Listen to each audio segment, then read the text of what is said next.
Okay, welcome. We're going to open our November 3rd, 2020 Lake County Board of Supervisors meeting at 9 a.m. I want to thank everyone for joining us today. As customary, we're going to stand for a moment of silence. Do we have any dedications today from any board members? All right. Hearing none. Still stand for a moment of silence.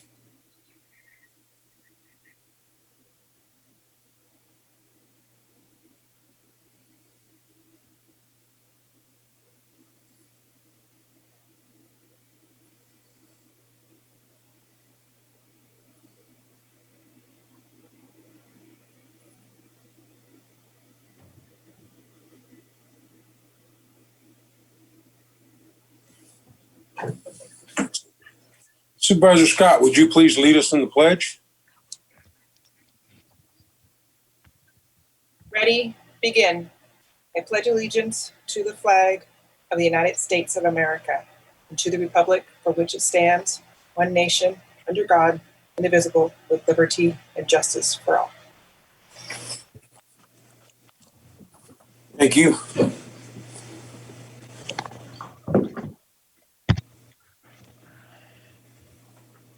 Carolyn is telling me there's no video yet. All right. Do we want to check on that? Do we want to take a quick break? Sam, did you hear that? Is it correct that we have no video?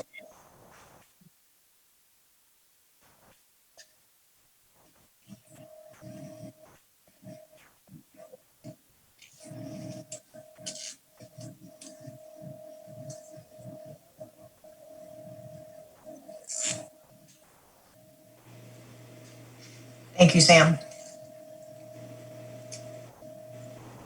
So how does the public participate? Yeah.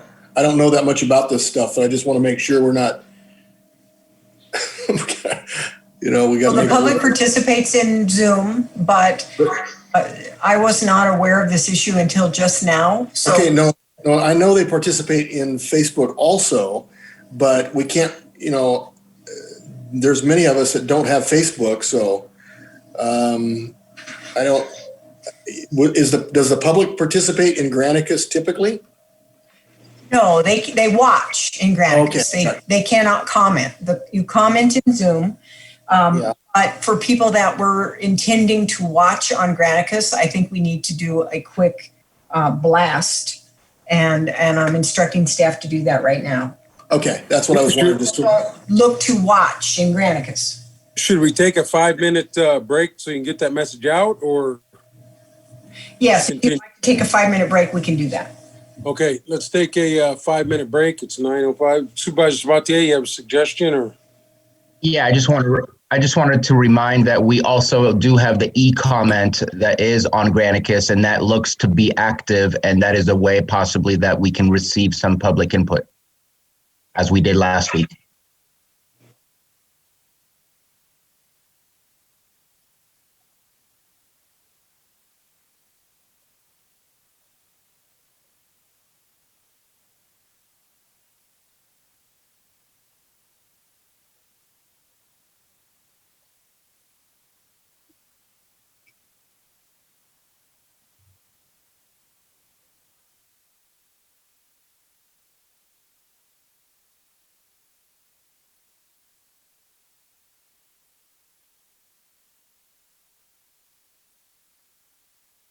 Thank you for that reminder, Sam. So staff is in the process of putting out another blast right now to remind anybody that might have missed that. And so with that in mind, I don't know that it's necessary to take a 5-minute break, Mr. Chair. Okay. All right. So then we'll go ahead and continue then. And then this will be downloaded onto Granicus after the meeting. Sam? Yes. Okay. All right. We're going to go ahead and keep moving forward then at this point. We're going to go ahead and do our number 4 item, consideration of extra items not appearing on the posted agenda. And we do have a extra item today. It's item 4.1. Go ahead, Denise, or a proposed extra item today. We do, Mr. Chair, and staff is recommending that you take it up after 10 a.m. in light of the other priorities on your agenda this morning.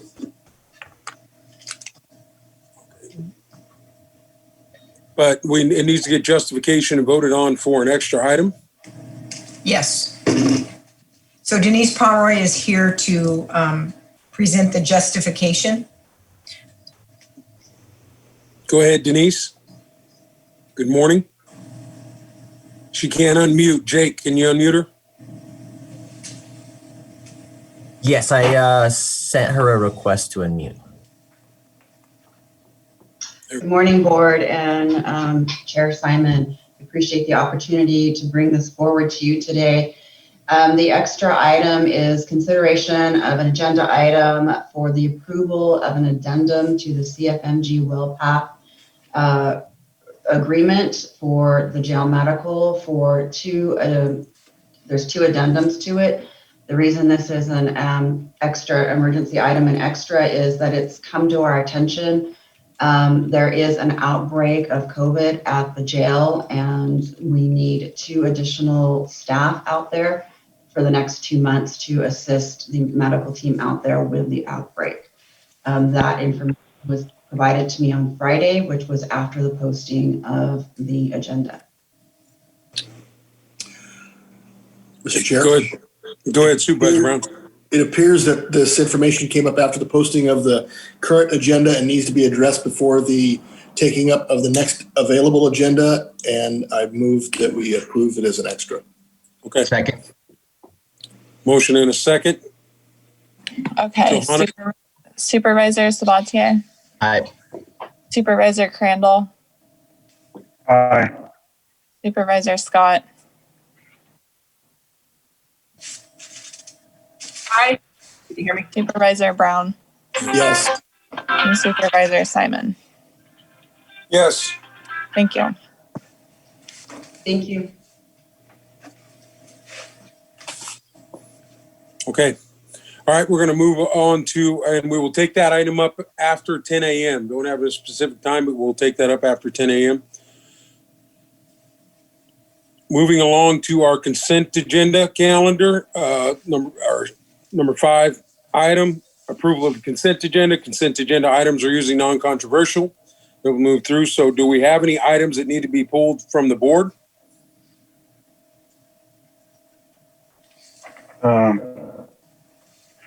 I'm not sure if someone else is pulling it, but I had a lot of requests to pull 5.3.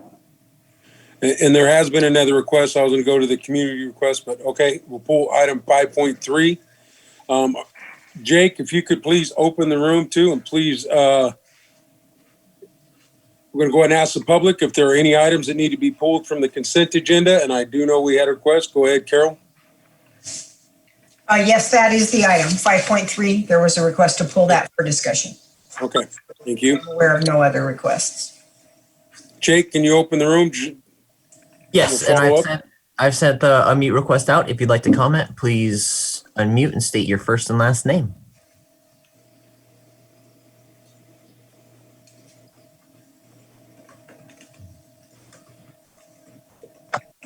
Okay, Jake. That'd be good. Go ahead and close the virtual room and bring it back to the board. Hey, wait. Oh, yeah, go ahead. This is Elizabeth with Lake County News. I'm having trouble getting onto this meeting today. Okay, this Elizabeth? Yes. Okay. So I have several questions about this. This was never brought to the Lucerne Town Hall. None of us have heard about this plan to put this microgrid on the lakeshore. So I was just curious about why it's on the board agenda when it hasn't even been to the community group first. And there's been no outreach to the neighbors. The neighbors don't know about it. And I'm curious about how many other properties PG&E has looked at in Lucerne.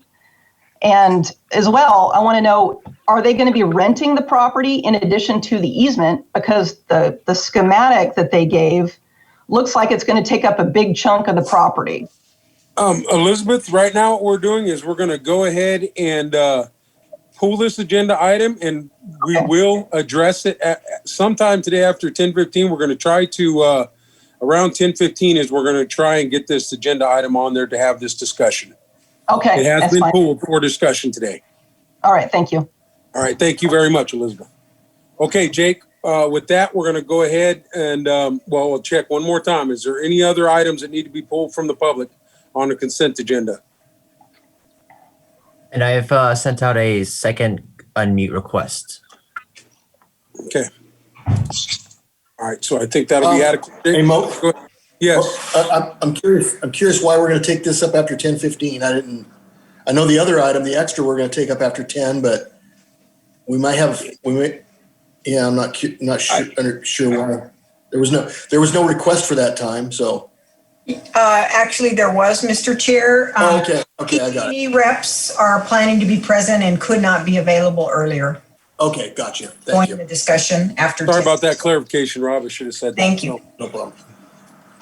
Okay, so we're going to go ahead and move forward with the approval of we're going to close public comment. We're going to bring it back for board action on the consent agenda items, with item 5.3 being pulled.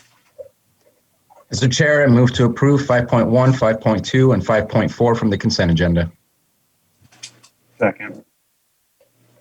Okay, Supervisor Sabatier, Aye. Supervisor Crandall, Aye. Supervisor Scott, Aye. Supervisor Brown, Yes. and Supervisor Simon. Yes. Thank you. Okay, we're going to move right into public input. And what I saw on our agenda here, I think we had one e-comment this morning that was in the public input slot. Do we have any other public input forms that were filled out? I did not receive any. Mr. Chair, I have one. I need to look and see if it's the same one that you see in the agenda, attached to the agenda. What I see when I look on the agenda is a blank. Are other people able to see that? I saw it. Just give me 1 second here. And I see nothing on the agenda that's on our website. Okay. So there was one request for public input by Joan Moss. I don't know if she's present in the room. Is she present? There's also a public comment from Linda Hatfield. Yes, that's what I was referring. In the e-comments there down below in the public input, there was one that came in this morning at 7:03. Oh, it came in last night, I guess, 7:03 p.m. Or maybe it came in Sunday night. There it is. As far as the request from Joan, I'm pretty sure County Council can weigh in on this, but I'm pretty sure that her obsession with my private life really has nothing to do with the jurisdiction of the Board of Supervisors. Well, it's just a reference to a newspaper article in which Supervisor Brown discussed the fire. That's the information I have, or the many fires, and his recovery efforts. So, in my private capacity.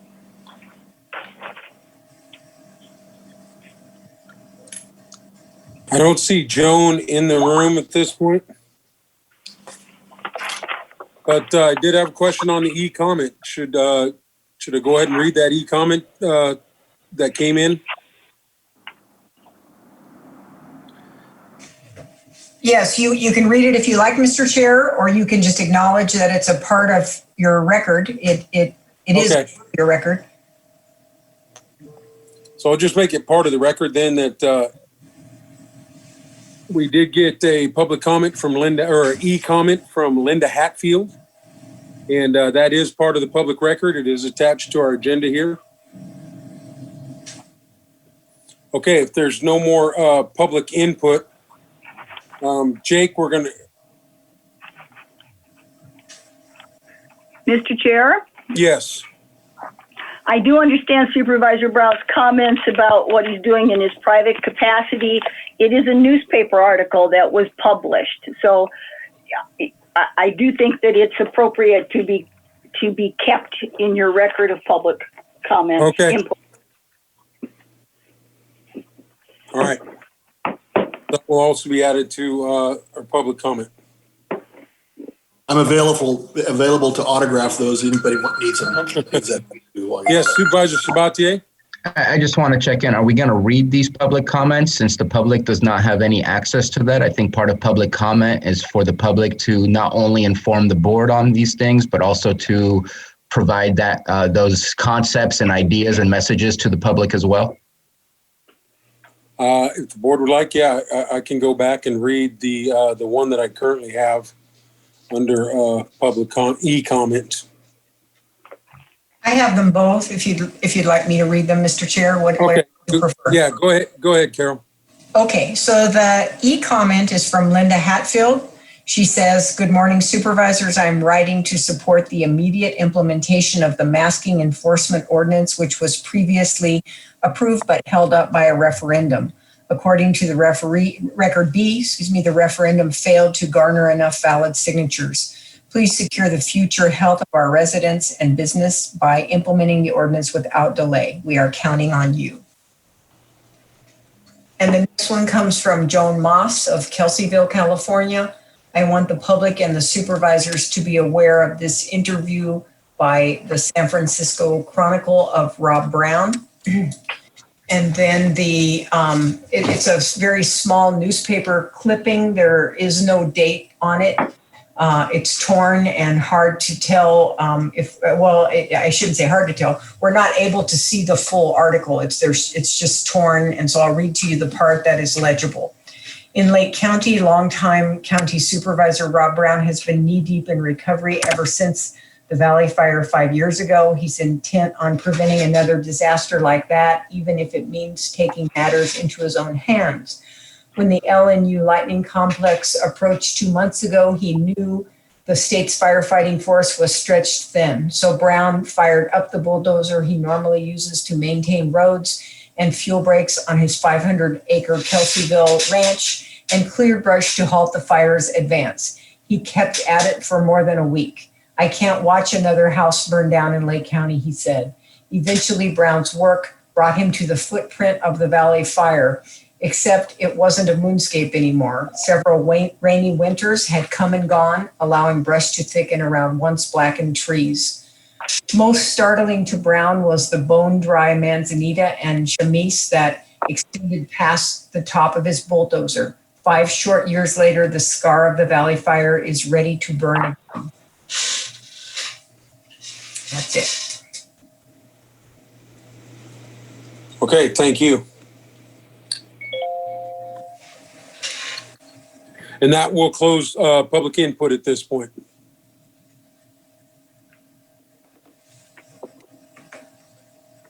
So we're going to go ahead and move to our next agenda item. Our next agenda item, what we're going to do now is we are going to go into closed session for just a few minutes. Our closed session item, which we'll be addressing, will be 8.1, Conference with Labor Negotiators. A, Chief Negotiator M. Long, County Negotiator Carol Hutchinson, and Pam Simic. And B, Employee Organizations, LCDSA and LCCOA. So at this time, we're going to go into closed session. What's the expected time frame on this conversation, Carol?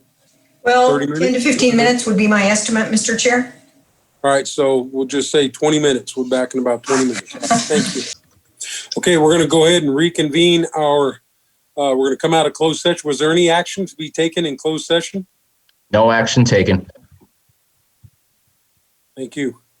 All right, we're going to move along with our agenda items here. Item 6.2, our 9:30 a.m. item continued from October 20th or 27th, 2020. Consideration of a memorandum of understanding by and between the Lake County Deputy Sheriff's Association units and the County of Lake, October 21st, 2020 through October 20th, 2021. Thank you, Mr. Chair. There are no new developments with respect to this MOU. And so staff is recommending no action today and also recommending that your board not to continue to carry this item on your agenda. We will alert you as to the time when this should be scheduled on your agenda. Okay. Thank you very much. Anita, will we do public comment on this item? Yes, sir. Okay, thank you. All right, we're going to go ahead and open this up to public comment. Jake, if you could please open the room. All right. I've sent out a unmute request to the room. If you'd like to comment, please unmute and state your first and last name. Elizabeth Larson with Lake County News. I have a question. I can't ask questions. Go ahead, Elizabeth. Mr. Chair, I was just curious. Can somebody just say, are negotiations still underway with the DSA?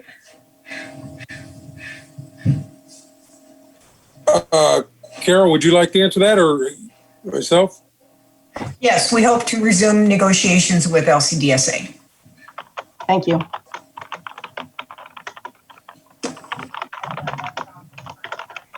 Okay, is there any more public comment on this, on the 6.2 item?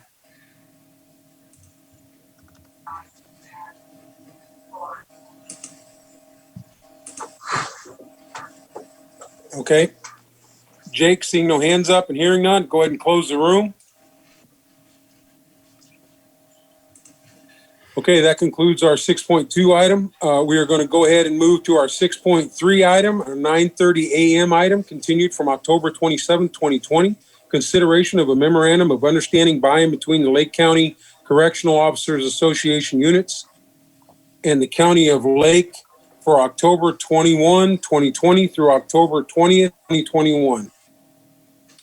Thanks, Mr. Chair. There have been no new developments with respect to this MOU, so staff is recommending no action. And we're also recommending that your board not continue to carry this item on your agenda. We'll let you know when we're ready to come back to your board with it. Okay, thank you. All right, we're going to go ahead and open up the public comment. We're going to open, Jake, if you could please open the room. Public comment on item 6.3. All right, that unmute request has been sent out. If you'd like to comment, please unmute and state your first and last name. Elizabeth Larson with Lake County News. Same question as with the DSA. Are negotiations underway, or are you hoping to resume negotiations? We have requested to resume negotiations. Thank you. Okay, is there any other public comment?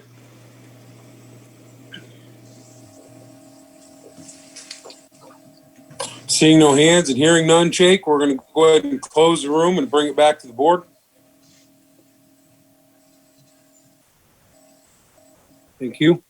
We're going to move into our 6.4 item, our 9:35 a.m. item, consideration of an update on COVID-19. Good morning, Dr. Pace. You may have to unmute him, Jake.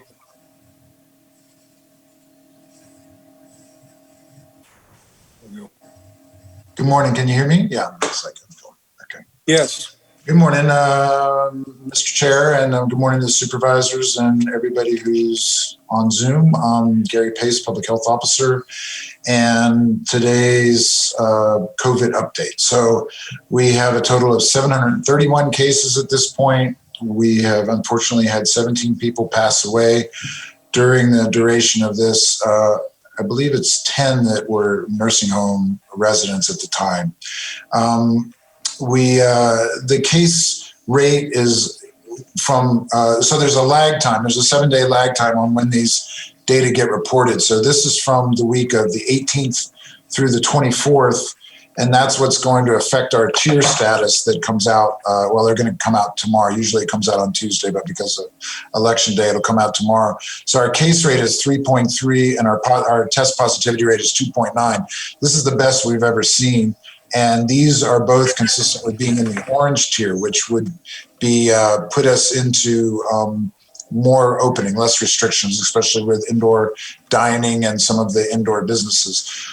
We have to get 2 weeks in a row to do this. It looked to our calculations, and what we're understanding is this is our first week of that, that would put us in that. Unfortunately, we are already over the number for the following week that would put us back into the red. So we won't be able to put together 2 weeks in a row this time, but this is a sign that things have improved somewhat and that we're starting to see some improvement with the community transmission. Although now this past week, we're back up over that. Around the state, we're seeing there's been a gradual improvement around the state, and many of the counties have moved from the purple to the red, and many of them are actually moving into the orange at this point. There were something like 38 out of the 58 counties were in the purple at the beginning back in May when the whole tier thing started. And now I think there's something like 10 that are in the purple. So there's been a fair amount of movement out of the most restrictive tiers and into the lesser restrictive tiers. We have stayed pretty much the same now for probably 3 months, just stayed in the red. Pretty much most of the time our numbers are kind of in the high red, kind of on the border with purple. At one point we did slip over into the purple, but because of some of the conversations we had with the state, we were able to hold them off from moving us into that, and things got better. And but now for the first time, really, we're seeing that maybe we're going to be able to move into the orange. And so we'll talk about that a little bit more. But around the state, they're starting to see an increase in cases, a slight increase in hospitalizations, and they're starting to be concerned that this may be the beginning of an upturn that we've been really predicting for most of the summer, that kind of this time of year we were going to start seeing a significant rise. Around the country, I'm sure people are aware that there's a real significant rise. We're at the highest level of cases that we've had since the beginning. Again, the death rate is not as bad. I think there's been some improvement in the medical care, and also it seems to be that the cases are hitting a younger population better. We're probably doing a better job of protecting the most vulnerable folks, but we are, that is what we're seeing around the country. And there's a lot of concern that it's going to get quite a bit worse in the coming months. So locally here, we've, like I said, we've been, I talked about the numbers. We've had 2 of the nursing facilities have been hit pretty hard with infections. The first one now is resolved, and those folks are off of quarantine and moving back into normal time. The second one has I believe they've had 1 case in the past 10 days or so, but otherwise that seems to be stabilizing now, and hopefully we'll be moving off into kind of able to accept admissions and things like that. There are, a couple of folks in there are still fairly sick, so we're kind of hoping that things are going to resolve there and things are going to turn around, but it's a very vulnerable population. There's also an outbreak in the jail now. There was a press release from the sheriff that came out last week. They've got approximately 15 of the inmates that are positive. It's confined to one wing at this point. 2 of the staff have tested positive now. We've been working with them about how to do more extensive testing to make sure that it hasn't spread further. A bunch of those tests have been sent out, and we're waiting the results now. And then there's a lot of effort in trying to contain that pod so that it doesn't spread out to the rest of the facility, nor spread through the staff. We've been talking to the state consultants about this, and they are actually arriving right about now to work with the jail, and I'll be going over there after this meeting to work with them and to try to make sure that we're doing everything possible to keep everybody safe. So in terms of and then there have been a few facilities, community-based facilities, food facilities and things like that have been testing positive and working with us about containing things. And so I think we're kind of in a similar fashion as we've been all along, with these cases popping up in different places and then a couple outbreaks in the larger congregate living facilities. We did just have Halloween, and so we'll be interested to see how things go from there. Sounds like there were a lot of folks that had some events and things, and so a lot of them were being done in a planned fashion that were organized, and hopefully those went well. As far as I understand, there was no real problems with those, and so hopefully those went well, and we don't see infections kind of tracing back to there. And the same within the community. I think people were having events, but hopefully they were able to keep them outdoors and keep them socially distanced and using the mask, or we'll see how it emerges in the coming weeks. So just to go over some of the responses that we're doing in the county, the The data website seems to be working well. It's up, and things are feeding in from the state. We have the equity and ethnicity data is up and available to the public to read. We are really looking, doing a lot of work on looking at how to address the disparities that show up there. The Latino population is has a case rate that's 2.5 times what you would expect given their percentage of the population. The Native American population is a little under 2 times as much as what you would expect for their percentage of the population. And, these are really, we think these are basically stemming from the fact that there's multi-generational living situations where generations are living together in a household, and also the kind of issues with essential workers and people having to work even when they don't feel well or even if they've been exposed, whereas some others of us can work remotely and can avoid being out in the public. We are trying to refine the data and look at it more to try to sort through, are there specific things? For example, in Sonoma County, there's one zip code where the vast majority of those cases are, is down in the Roseland district. And so we're kind of trying to look at these things in different ways with different lenses to see if there's specific interventions we can do to help with that. And then there's some money coming in from the state that's going to be directed in. We are really looking at two kind of components of the directing the funds. One is to outreach and education, and the other is to sort of testing and service delivery and things like that. So those are kind of a couple different forks in the road on how that money would spend. And again, there's two different populations, the Latino population and the Native American population, that seem to have the most significant disparities. And so there's a percentage of the funds that will be going to each of those populations, depending on the percentage of cases that they represent. And we're in the process of trying to develop some RFPs to put some bidding out because we just don't have the capacity here in the health department. We are planning on, trying to get direction and trying to help guide where these funds get spent, but we're going to have to contract it out. And so Denise is working on developing the RFPs for those services. So the testing situation is pretty fluid right now. The state contracts with the Verily and with the other testing facilities ended at the end of October. They've basically put a huge amount of resources into setting up a state-run lab that will be processing these things. And so that's down in Valencia. It just opened yesterday. They're hoping to get it to ramp up pretty quickly to processing 140,000 specimens per day. Partly what happened when there was those long turnaround times that we were seeing a couple months ago, the state decided they were just going to have to take control of this because they were paying way too much money to get pretty crummy service. So they just decided to contract with somebody, and they put up this huge lab down in Valencia. So we are now, the UCSF, where we used to be sending samples down there for our outbreaks and for surveillance and things like that wasn't costing the county anything. That's been cut off, but we haven't quite gotten the Valencia lab up and running yet. So we're sort of in this in-between state where we're having to piece things together.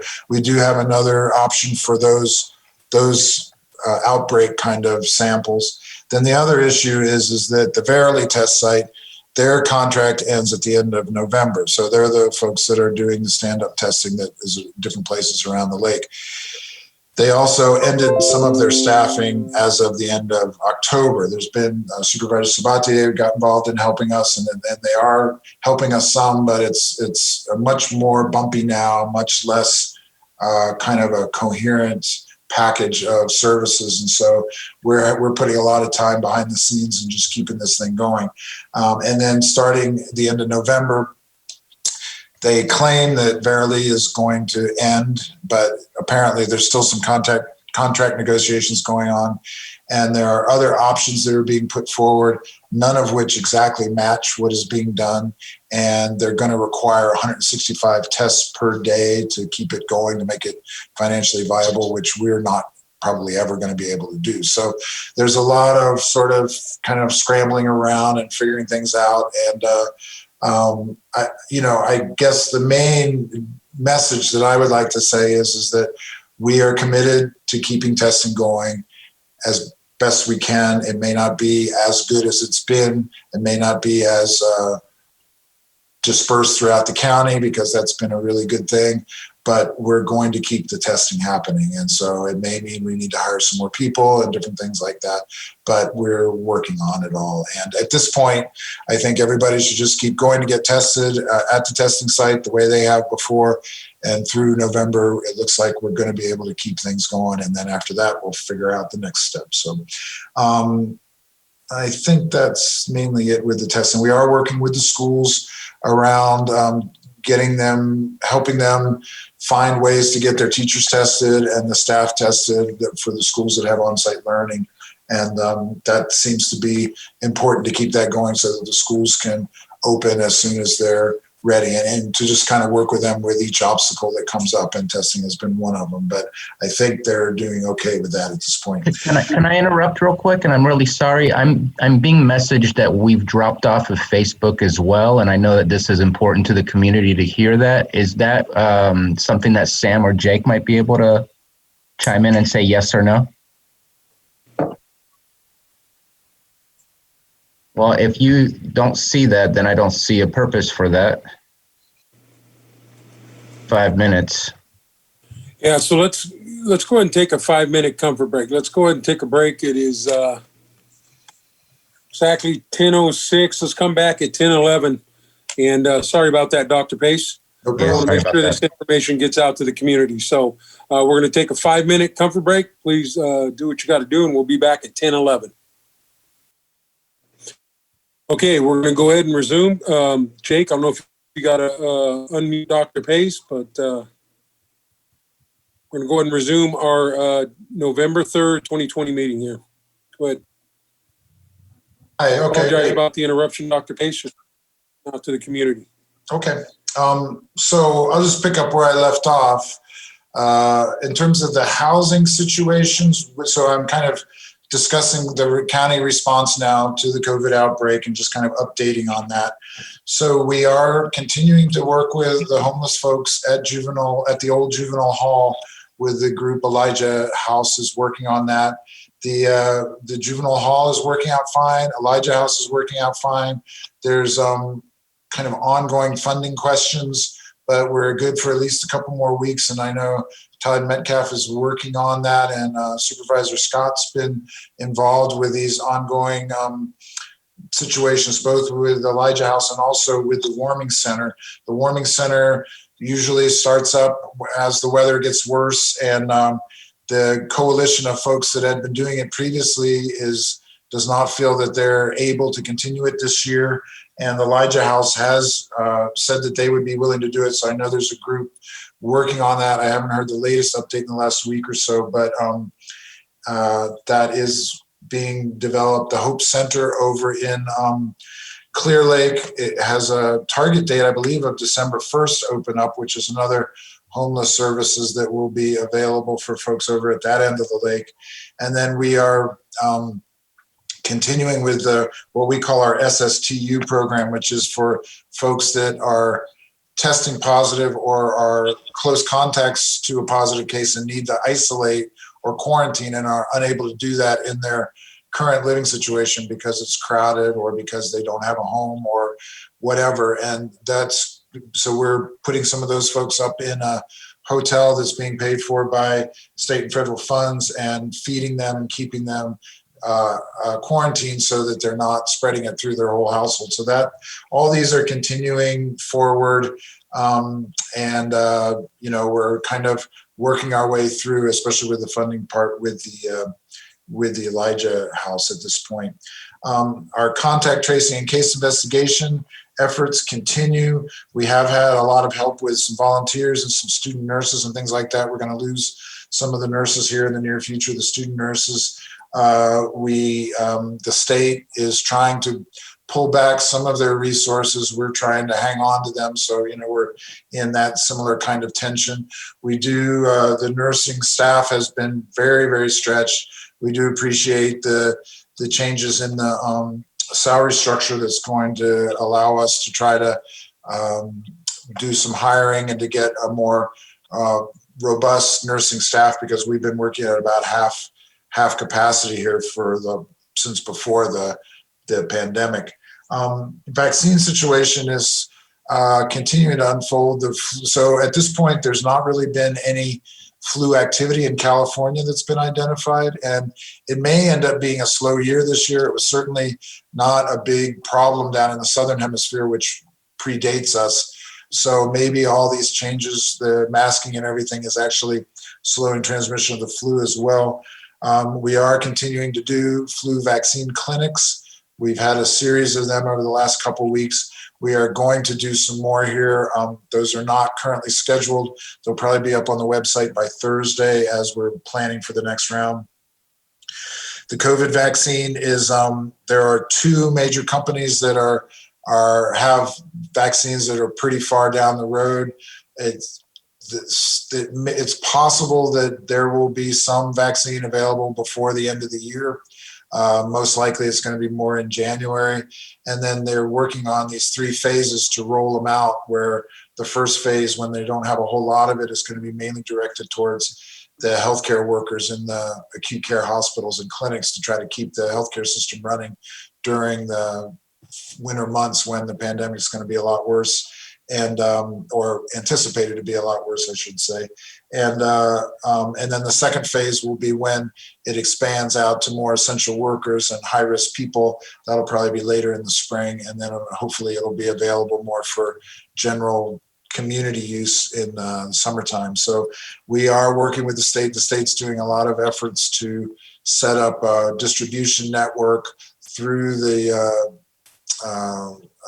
kind of acute care health industry partners. So they'll probably be working directly with them to do some of this, and with the local health departments kind of helping distribute it. This was what was done during the H1N1 vaccine, and so there's some experience in setting up these sort of networks.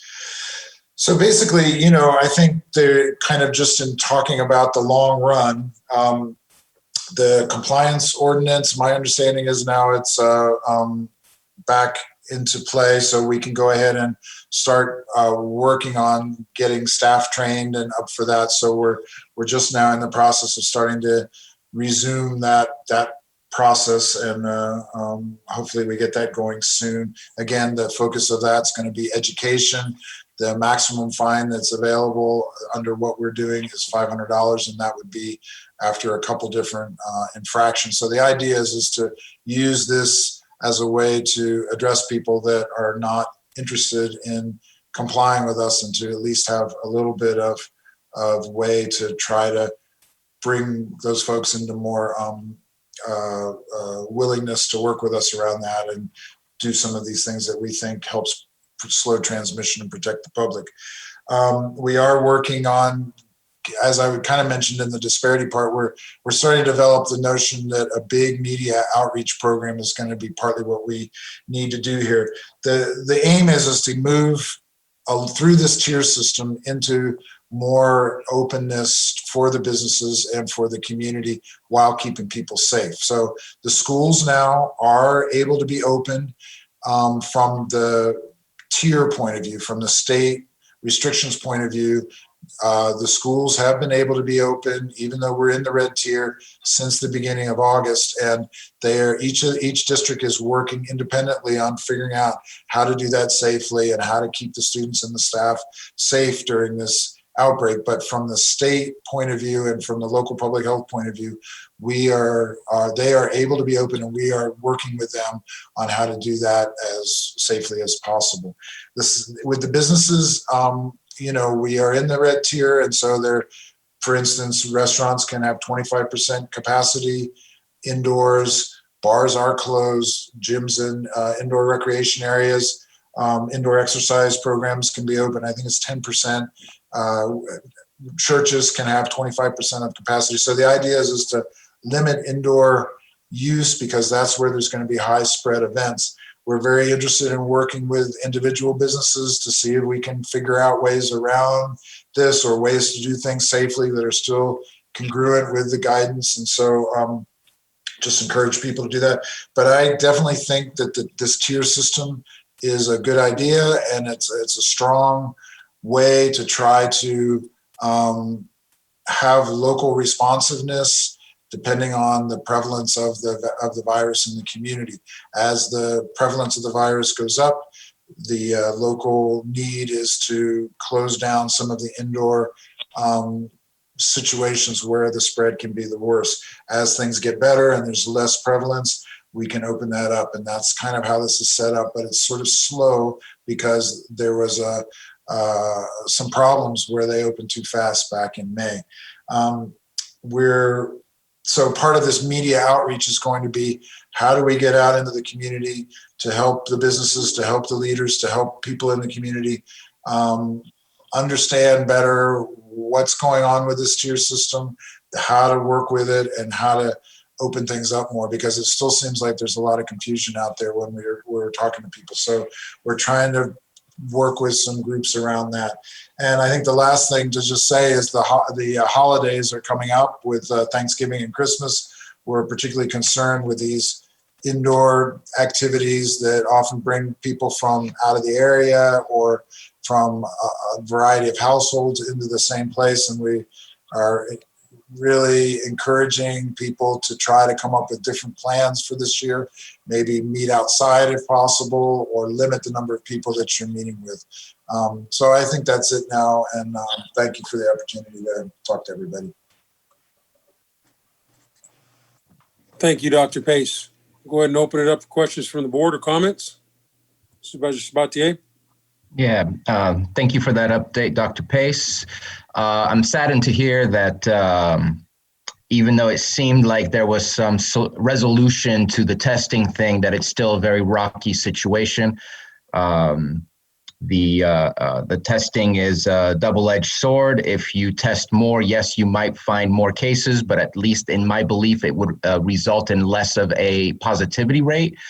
If we can test more people, and the less we test people, the more likely we're going to see a higher positivity rate. So it's important to keep our testing at a certain level to try and figure out what's going on in the community. And so I'm kind of saddened that it's still a rocky situation. So please let me know how it is that we can continue to work together to make the testing situation as accessible and readily accessible to the public as possible.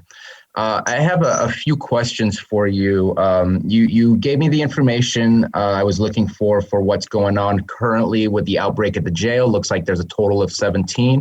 Do you know what the total number was between staff and guests or patients, whatever the right terminology is, for the nursing homes between the three that did have from a large outbreak to a small outbreak?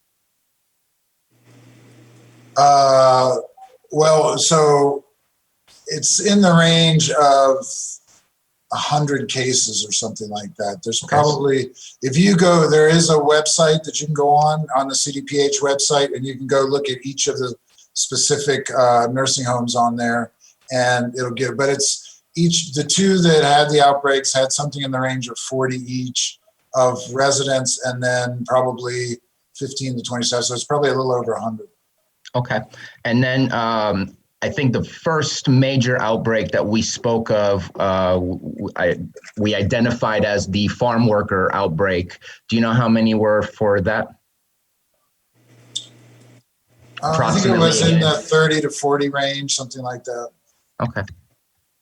Yeah, I was just interested in finding that out. I think it's unfortunate when we have those outbreaks. The last thing we want is to see those numbers rise. The last thing we want is to see the hospitalizations rise. And definitely the last thing we want to see is the deaths continuing to increase.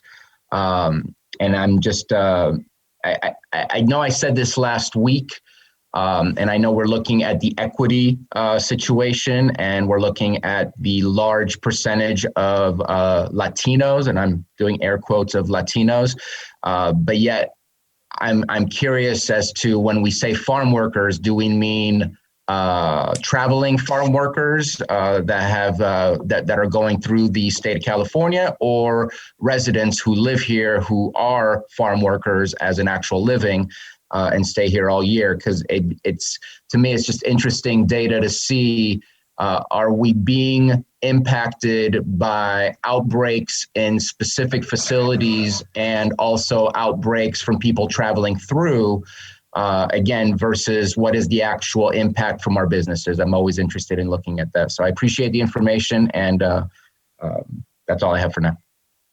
Thanks, Supervisor Sabatier. Supervisor Crandall, did you have a comment? I just, there was something I wanted to ask earlier, and I think we covered this, but something about the, gathering in public. I remember there was you stated in a couple weeks back that their recommendation, I think it was either you stated it in one of the meetings we had, or you did it online, your YouTube channel, was families, and it was like up to 3 households. Is that still a deal and probably the recommendation for the holidays, or has something changed? Or are they looking into doing something like that? Right. Is it okay if I answer one of Supervisor Sabatier's questions too? Yes, go ahead. Yes. And then I'll continue, Supervisor Crandall. That's a great question. The question about the farm workers. So, the way I understand the farm worker dynamic in the county is migrant workers tend to come in the middle of the summer for around the pears, and then some with the grapes, and some of the nuts as well. We did a lot of work up front with the pear folks and with the pear packing sheds, and that there were no outbreaks in that community or in the congregate living. And I think that speaks very highly to the work that those folks did to prevent that. And I think they really deserve a lot of credit, because that could have been disastrous.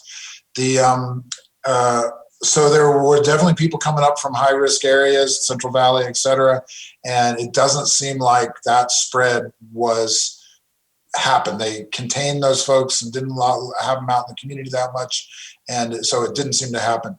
The outbreak that we had early on, and the kind of the ongoing cases we're seeing in the Latino community. So I'm not saying farm worker at this point. I was in the summer. Now I'm saying Latino or Latinx. That's more the folks that live here year round, that are, working folks that are big part of the community and a big part of the working community. And so it's not really outsiders coming in and bringing it in. It's more folks that are an integral part of this community in Lake County that are having it. And that's what we're seeing in Sonoma County as well. It's not a migratory group. It's the folks in the community. They're out a lot. They live in large multi-generational households, and they may not access healthcare the same way because of different concerns. And so, that's kind of what we're trying to figure out, how to get into that community and address that and bring that down. So, appreciate the answer. Supervisor Crandall, the family gathering. So the state came out with family gathering guidance that basically, so up until a couple of weeks ago, they were basically saying you can't have gatherings with people outside your household. And of course, people weren't really abiding by that very well. So they shifted it, and they basically opened it up to saying you can have up to 3 households meeting together with no cap on the number. So it's, if you're in your grandmother's house and your sister's house all come together, that's considered okay under this guideline. It's outdoors, everybody wears masks, and, socially distanced. So, and I would add to it that the vulnerable folks in the family need to be particularly careful about coming to that. But so that's the way the state guidance reads. It's on the California Department of Public Health website if you want to check it out, or we can put a link on it. But that's kind of the way it's being framed. And yes, I would think for Thanksgiving, if there's a way to set up a tarp outside for an awning and heaters, then that would be far preferable, because as folks are getting positive, and it's going to spread through the families, and that's going to be a real sad addition to the holiday gathering.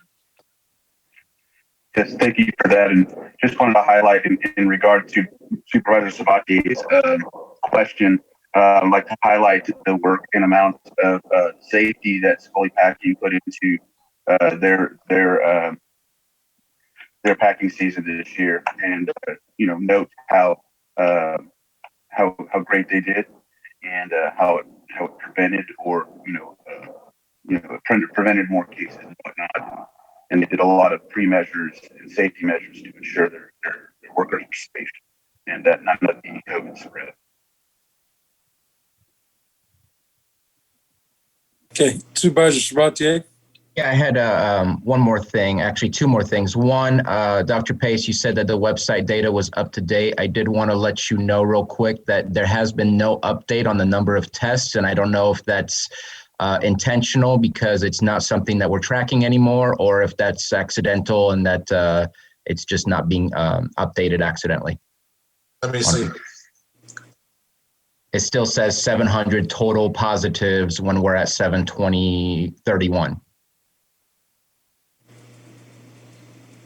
I'll check on it. Thanks. Okay. And then the second part is I love what you started out with our positivity rate and our case rate. And I think that overall, it's not one individual, it's not one agency that makes that happen. It's all of the community and taking the precautions necessary. And I just want to put a thank you out there, because it's every little step that we take to try and reduce the potential for new cases is helping all of us, where unfortunately we can beat the tiered approach that has been offered to us, where we can go down in the colors where we need to be. So just wanted to say I appreciate everybody's efforts, because it's about everybody. Any more comments, questions from the board?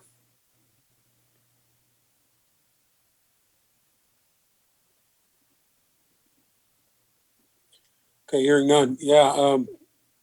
Yeah, greatly appreciate the report, Dr. Pace. We're going to open this thing up to public comment. But I do, too, also want to thank each and every business owner, constituent, everyone who's doing everything they can to work through this process. We are going to only defeat this thing together. So appreciate that. It needs to be acknowledged all the time. And yes, there are some that go above and beyond, but each and everyone doing their part in this process is greatly appreciated, and understand the sacrifices that they're going through on a daily basis. And getting it open through the tiers is the ultimate goal, to be as normal as possible during these times. So thank you very much to everybody. Supervisor Crandall? Yeah, just highlight another thing. I'm not sure, Supervisor Sabatier, about the trunk or treat at your function, but I know at the Moose Lodge, it was socially distanced, masks, all those things. And so I know it was outside as well. I was there, and it went pretty successful. A lot of masks, social distance, all of that good stuff. So I'm pretty sure that I've heard a lot of the similarities in other areas as well, even in Lakeport. And so I just wanted to highlight some of that in lieu of Dr. Pace stating that we were going to have to look at what the results may be because of these different Halloween events. So just wanted to highlight that for the when I was at this trunk or treat in Clear Lake. Excellent. Yeah, Supervisor Sabatier. And just in response to that, I think overall the community did a really great job. I do appreciate public health for having the conversations with us prior to going forward with those events. We had multiple areas in the line where we were making sure that everybody was masked. Every trunk had gloves so that they would use their gloved hands to put candy in people's bags. Nobody was reaching for the candy, so it was not a community grab inside one bowl where everybody could potentially pass on any leftover viral infection or whatever. I think it was perfectly done. I will say that I do not believe that any of the events that occurred on Halloween followed any of the limitations of the state guidelines as far as the number of people. I think people are looking for normalcy, and I think that we did a really good job of providing the social guidelines and the safety guidelines. And I hope that we will see, just like for the 4th of July, that there will not be any increases because of the fact that it was outdoors and the social distancing and guidelines were made sure to be followed. And so I appreciate the fact that everybody followed what we were asking them to do. It was pretty simple. It's like they've been doing it forever, going to the grocery store, because it was basically the exact same thing. Okay. Are there any more comments or questions from the board? Okay, hearing none, we're going to go ahead and open it up to public comment. Jake, if you could please open the room. All right, I've sent a unmute request out to the floor. If you'd like to make a comment, please unmute and state your first and last name. Elizabeth Larson with Lake County News. Go ahead, Elizabeth. Thank you, Mr. Chair. I was wondering if Dr. Pace could explain the notation on the county's summary COVID-19 data page posted yesterday afternoon, where it says that there was a correction of a misreported death. I was curious if you can just elaborate a little bit more on that and how these deaths, how a death like this gets misreported, and which one of the 17 so far was the misreported death. I'm not sure. I'm seeing our data people, what they say. So I'll have to get back to you for a second. I'm not sure about that. Okay. Denise, you know? Yeah. Go ahead, Denise. The 17th death was actually reported twice by accident by 2 different people. So we caught it very quickly, and 2 days ago it said 18 people had died.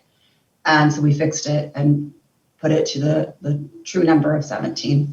It was an error. Okay, thank you. You're welcome.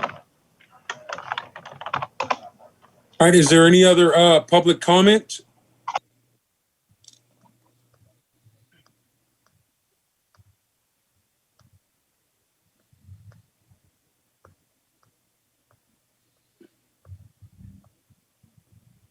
Okay.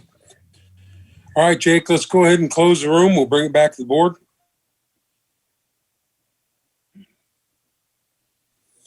All right, Dr. Pace, thank you very much for your report. Yes, Supervisor Sabatier, go ahead. Wondering if Supervisor Crandall or Supervisor Simon want to provide a report on the recovery meeting that occurred this week?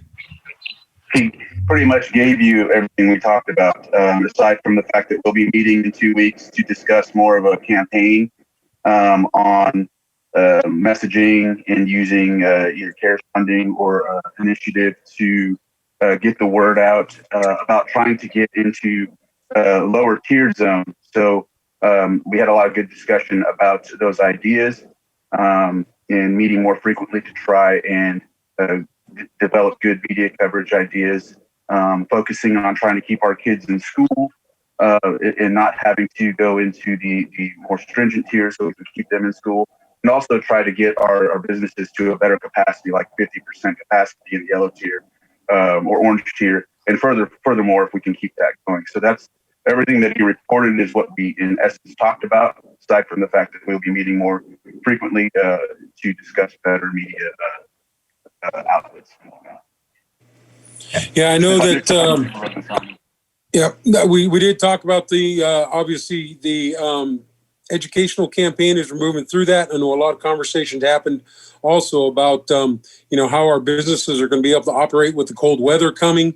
And I know that another meeting was scheduled for, correct me if I'm wrong, October 16th. We're going to meet again. I think, is there a follow-up meeting too that was scheduled? Yeah, November 16th. Oh yeah, sorry, November 16th. I apologize. It's moving quickly. So we will be following that up and moving forward with some additional meetings as we try and navigate through this process. Okay, with that, if there are no more questions, Dr. Pace, thank you very much. Thank you for your report. Thank you for all the health staff and everyone that's working diligently to protect our community. So thank you.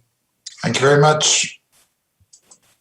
Okay, we're going to move on. What I would like to do now is go to a couple of items that the extra item that came up this morning. Let's go back to item 4.1. The consideration of extra agenda item B, consideration to approve the CFMG well path, requested 2 agreement addendums and authorize the board chair to sign. Denise, go ahead.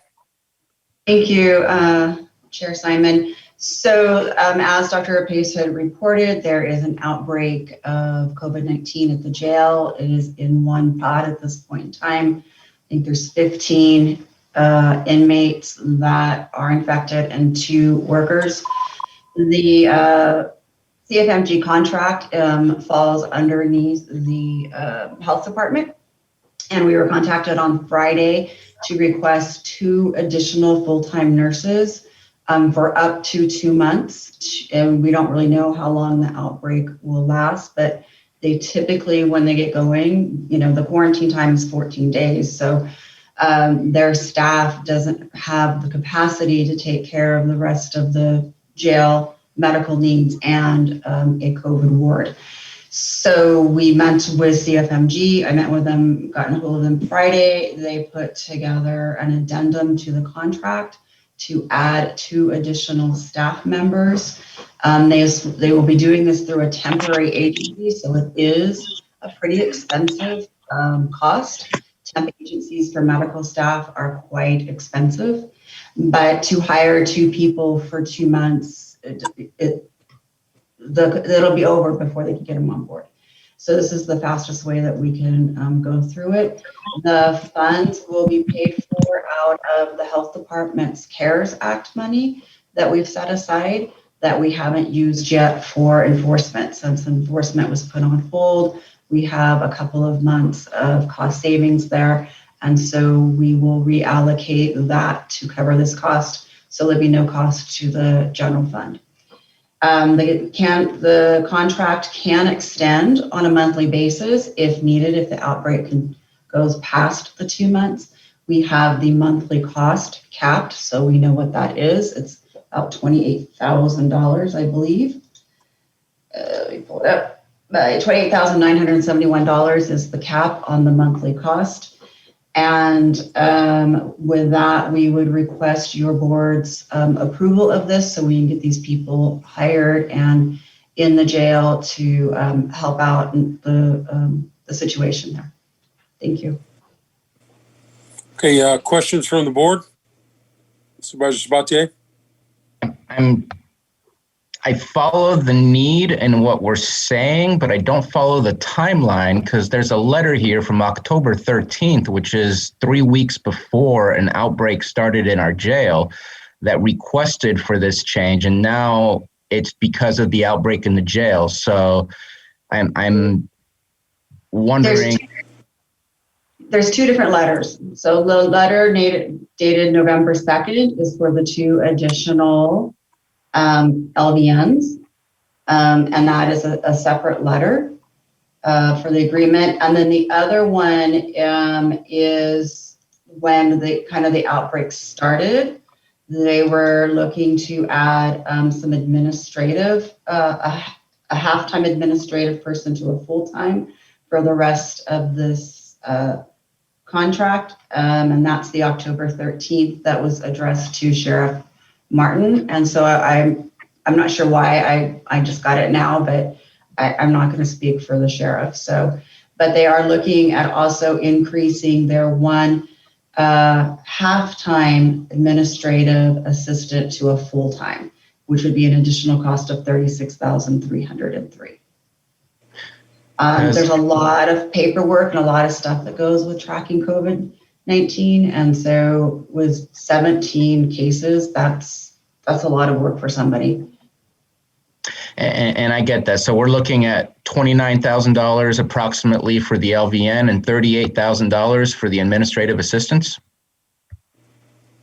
$29,000 for 2 full-time LVNs for 2 months. That's a monthly cost And the max right now, I think that we'll need them is 2 months, maybe shorter. If we get through this very quickly, we will send in the letter to, terminate the contract. But if it continues, then the ongoing cost would be higher. Again, the health department has some CARES Act funds that they have to be used by December. We haven't tapped into yet. And so we're diverting those funds to this. And I thought I saw Captain Taylor on. He may have additional, I don't see the sheriff, but I thought I saw Captain Taylor on. He may have additional comments. Okay, because in the letter to Sheriff Martin, it just does not speak at all about outbreaks. It just speaks of difficulties to hire people in part-time versus full-time, and that the workload is... There's one letter specific for the outbreak, and then this was an additional addendum that they wanted to do as well, since we were moving them both forward. And are we looking at both as one or as individuals to approve each? Individuals to approve each. Good morning, Board. Lieutenant Corey Pollich. I'm actually standing in for the Sheriff and Captain Taylor on this matter. The Sheriff asked me to pass along his support for this request. I don't know or have any information regarding the letter that's been brought up, but there is definitely a necessity for additional medical personnel at the jail currently, not only to deal with our day-to-day medical that we provide at the jail, but also with this current outbreak, as you heard from Dr. Pace, just the monitoring and testing that's ongoing. So we would fully support the request. Thank you very much, Corey. Okay, any more questions or comments from the board?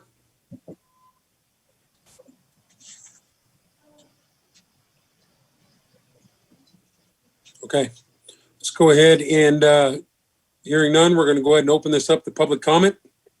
Jake, can you please open the room? Is there any public comment on item 4.1? Yes, I have I've sent out an unmute request. If you'd like to unmute, please speak your first name and your last name. Oh, that was really hard to do.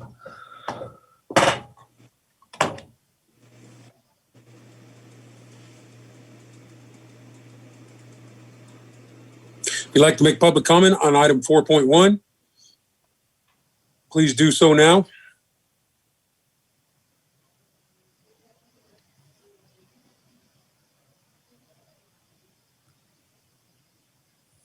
Okay, Jake, hearing none, we'll go ahead and close the room. We're going to bring it back to the board for action. Or comments? Go ahead, Supervisor Sabatier. So I know that I asked the question, but on the agenda itself, it says approve 2 agreement addendums. Is it possible to look at these separately as far as motions? Yes. Okay. Then I move to approve the CFMG WellPath request for 2 LVNs for a total of $28,971.25. Second. Motion is second. Supervisor Sabatier, Aye. Supervisor Crandall, Yes. Supervisor Scott, Aye. Supervisor Brown, Yes. and Supervisor Simon. Yes. Thank you.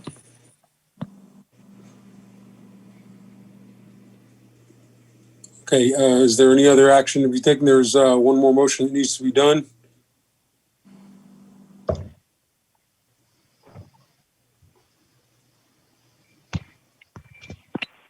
Another supervisor could make that motion, Mr. Chair. Yeah, that's what I'm looking for, a motion from one. Second one, motion to approve the second addendum to agreement with WellPath to amend current administrative support for 20 to 40 hours a week and retitle the position from clerk to administrative assistant and authorize the chair to sign. Is that the one you're talking about? Is there a second? Second. Seconded by Okay. Supervisor Scott. Supervisor Sabatier, Nay. Supervisor Crandall, Aye. Supervisor Scott, Aye. Supervisor Brown, Yes. and Supervisor Simon. Yes. Thank you. Thank you, your board. I appreciate the votes for this. The jail really needs this, so thank you so much. Absolutely. Thank you, Denise. Thank you, Officer Pollich, for being there to speak on the item. Item 5.3, we're going to go to our item 5.3. It was pulled from the consent agenda today. Adopt a resolution authorizing and approving the easement deed. Apologize. Deed granting PG&E an easement to install a pre-installed interconnection hub on APN 034-211-10, which will facilitate the placement of electrical generation equipment for the provision of a micro generation grid in the community of Lucerne during the future PSPS events. Yes, thank you, Mr. Chair. Scott Harder, Lake County Special Districts for this item. Go ahead, Scott. All right, what the board has for consideration before them today is the resolution for an easement deed to PG&E. This is on the property which contained the old Lucerne Clubhouse. Currently, there's a little park there, and there is a wastewater lift station for special districts on that parcel. This particular item goes back to about May of this year.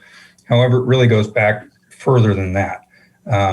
After the PSPS's last fall, particularly the ones where the entire county was shut down for multiple days on end, there was some after action meetings between PG&E, county staff, county EOC staff, and there were discussions about what we could do to have PG&E be more discreet in their shutting off of the power. Microgrids was discussed out of that so that they could shut down power in the high fire danger areas, but leave communities energized. So PG&E has been working towards that goal to mitigate the impact to their customers, to our constituents. And in May, they approached the county regarding this specific parcel out there with the intent of pursuing the design and installation of a pre-installed interconnection hub, is what they call it, which would allow them to mobilize temporary generators doing a PSPS and provide power for the community of Lucerne, offsetting the need for individuals, residents, businesses, et cetera, out there to provide their own backup power. So negotiations with the county staff proceeded. There was some back and forth on the language of the easements. In July, a letter of intent was signed by both parties. Further negotiation occurred, review by county council of the easement deed, and it's being presented for your consideration today. The intent of this, it was never foreseen as something that was really controversial. It's going to be extremely minimal impact. It's not like they are putting a substation out there on that parcel.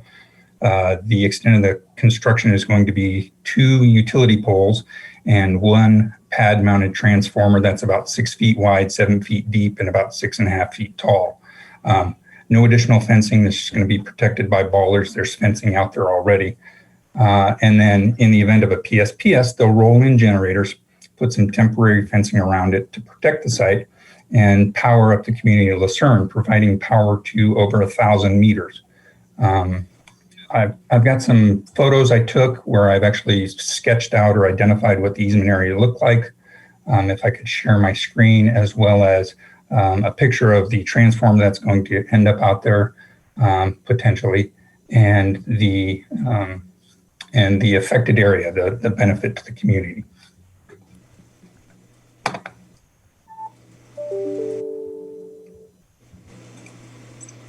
Okay, let me see here.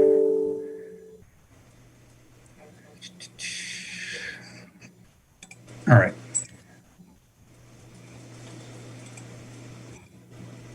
Okay, so can everyone see my screen over here on the, got a file folder open with some files in there? Yes, we can see. Perfect. All right, so let's start off. Here's a picture. Oh, that's funny. Oh, it's on the wrong screen. Here's a photo of the actual transformer that is being proposed to be installed out there. As I noted, there's no intent from PG&E. I've discussed this with their engineer to install fencing around it. There's fencing currently at the site, so we would have the transformer along with some bollards. That's the intent, is to put that out there on the site with two utility poles, and then. Okay, so here's a photograph of the site, and there's two areas highlighted there, one in yellow, one in green. The identified area in yellow would be the exclusive use easement area. The poles would go along the left side of that. The transformer would be located back in the back far left corner there where the chain link fence already exists. The area in green would be the temporary use easement area. So in the event of a power outage, PSPS, PG&E could roll in 2 megawatts worth of portable generators, put up temporary fencing to protect the site, and power the community of Lucerne.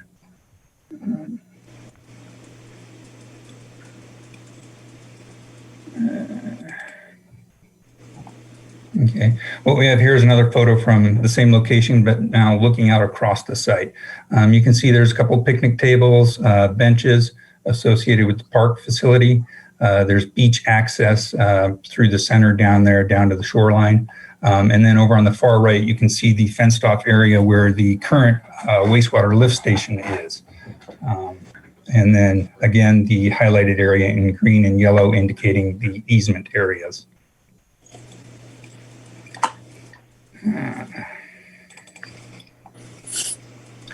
So the image I just put up now is an image of what the proposal is, which areas of the community would be powered.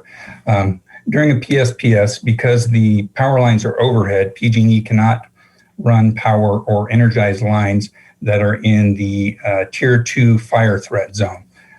That's what you see overlaid in orange. So the intent would be power what's not overlaid in orange, the remainder of the community over 1,000 meters, gas station, grocery stores, businesses, homeowners, with this temporary power generation. I know there were some concerns brought up about public notice. I wasn't involved in this when this project was started up. It was really viewed as something that would be a very minimal impact. So this was not brought to the town hall. There was concerns brought up about, is it zoned appropriately? The parcel is currently zoned open space with an underlying general plan land use of public facilities. That land use designation allows for water, wastewater facilities, communication equipment, public utilities, fire, law enforcement, those types of uses. So the use of that parcel as a park is consistent with the land use. The use of the parcel as a wastewater lift station is consistent with the land use. And the proposed use for this interconnection hub for PG&E for the PSPS power generation is consistent with the underlying land use of the parcel out there. So our recommendation is that we move forward with this. At this time, we're considering the easement. If this easement is approved, PG&E then will finalize their design process and move into construction. During that design and construction phase, PG&E is responsible for CEQA. They're the ones doing the construction work, not the county. We're looking simply to approve the easement to move this forward and benefit the community of Lucerne in future PSPSs. Thank you, Scott. Yeah, and let me see. Okay, stop share. There we go. Okay, thank you. Okay, I know that obviously this was asked to be pulled by Supervisor Crandall, but it was also asked to be pulled from some community members. members. So I don't know if Supervisor Crandall, if you have any comments or concerns. Yeah, I had a couple questions just for, just for clarity. Were there any other sites to be considered in this area? And I'm not sure the answer to that. I do believe I saw that PG&E is online. Melinda Rivera and the engineer Hal Moore are also online. Maybe they could answer that. I have a couple more too. So the time period for construction, noise factor, and would it block the residents' view of the lake? I know you said the size of it, so I just wanted to kind of get answers specifically.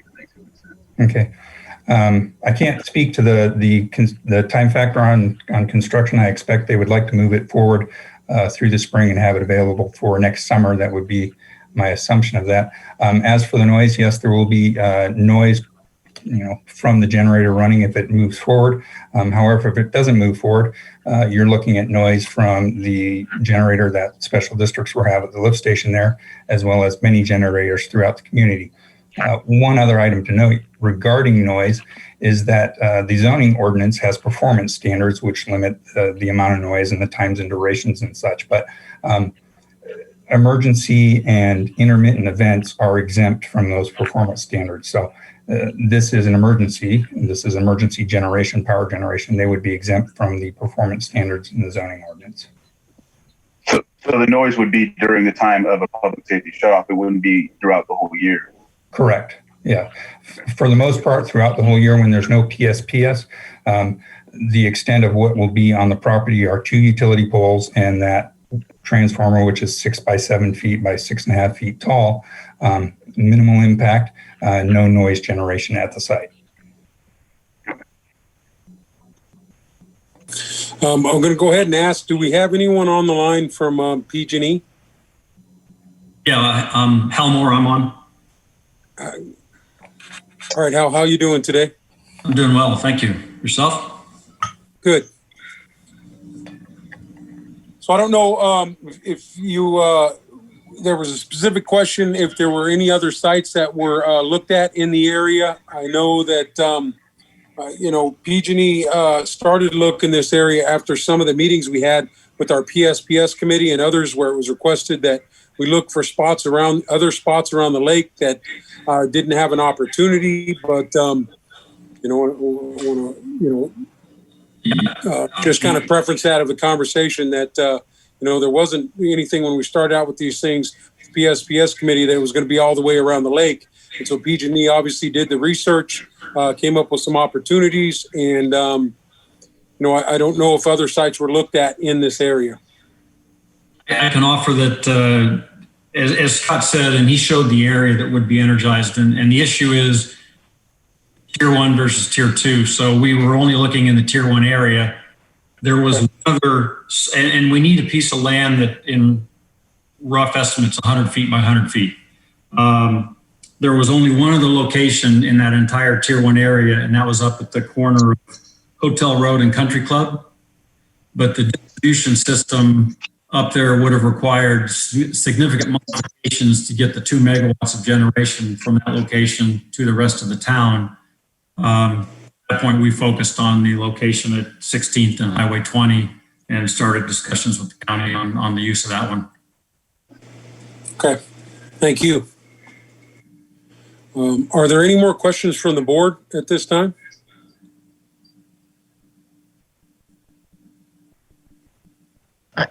Yeah, what's the time period for construction? To build the physical site is about 3 to 5 weeks. We have done some initial design on the interconnect that Scott described, the 2 poles, the transformer, and connecting to the line that's on the opposite side of Highway 20. That design is complete. We have just some small design to do throughout the town where we would put isolation devices on existing poles. Permitting, and then we go to construction, go to bid and go to construction. Our plan right now would be have this in service early summer next year.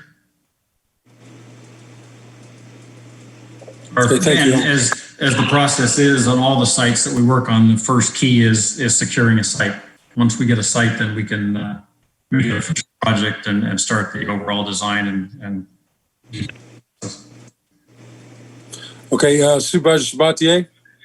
Yeah, thank you for pulling this item to both Supervisor Crandall and the public who wanted this to be discussed. I get it that it's an emergency. Well, first off, let me echo some of the words that Supervisor Simon said. In our original PSPS conversations, the North Shore was not at all involved in potential substations or microgrids. So it's absolutely appreciated that PG&E has decided to change their efforts in the North Shore and take a look at what they can do. But at the same time, I do have a concern because it's a permanent fixture and it's a beautiful scenic route, and that will definitely take away just a portion of it.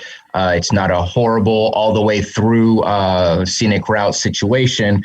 But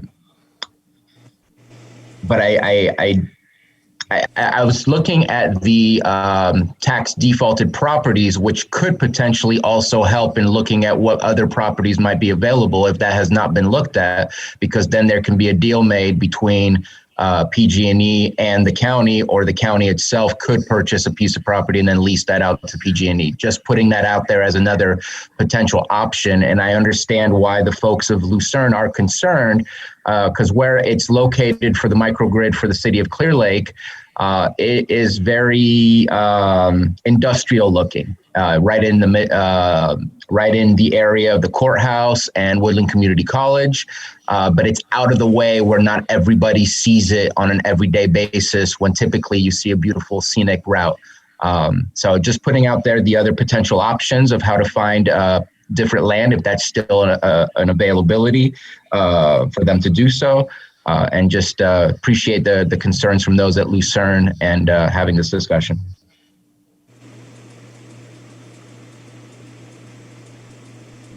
Any other comments from the board?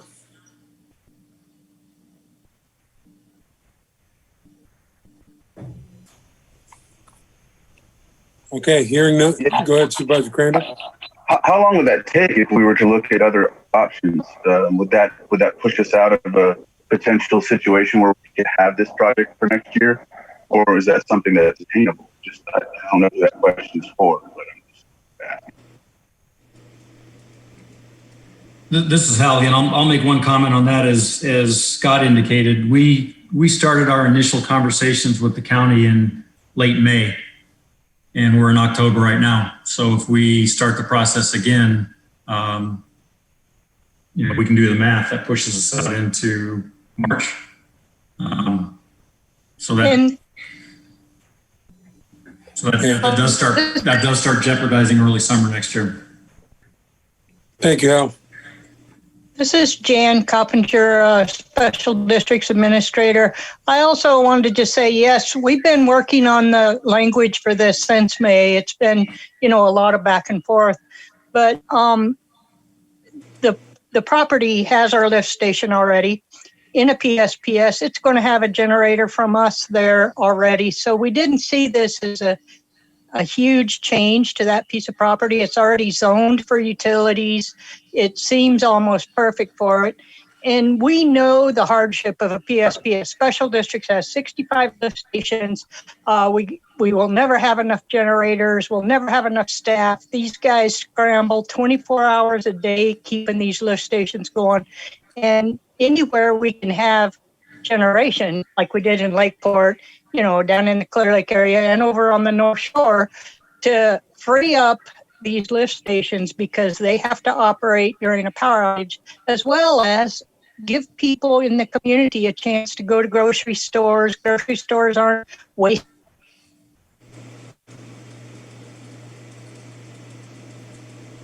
I think we got disconnected there, Jan. Oh, sorry. Anyway, grocery stores lose a lot of money in losing their freezer and their refrigerated goods. The gas stations are down. To know that these populated communities could be energized well offsets a 7 by 6 foot structure. Our lift stations, there's 65 of them around the county. Most people probably drive past them and don't even see them. This is about the same size as the lift station. And I would really hope that you would go ahead and approve this. It has taken a lot of work just to get to this stage because we have a lot of legal language to work out and fit not just 2 special districts and our lift stations, but the entire community on the North Shore that I think really is put in a horrible hardship during a power shutdown.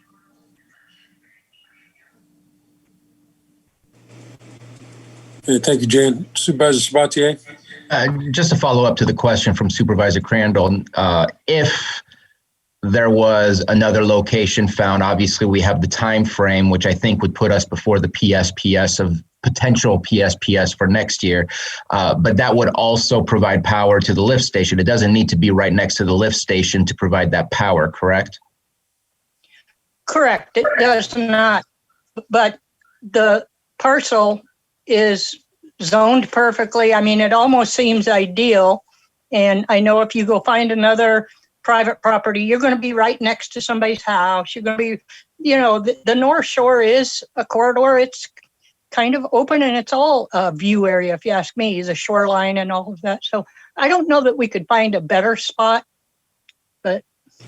Well, and to add into that as well, as Hal pointed out, they looked at another site up closer to the hotel, but the distribution or their transmission lines, there wasn't the capability to shove 2 megawatts of power into the grid at that location. The benefit of being along the Highway 20 corridors, that's where their large overhead transmission lines run. That's where their heavy duty lines are running through there. So you're not looking at improvements to their distribution grid from another location to get into a part of their system that can handle that amount of power.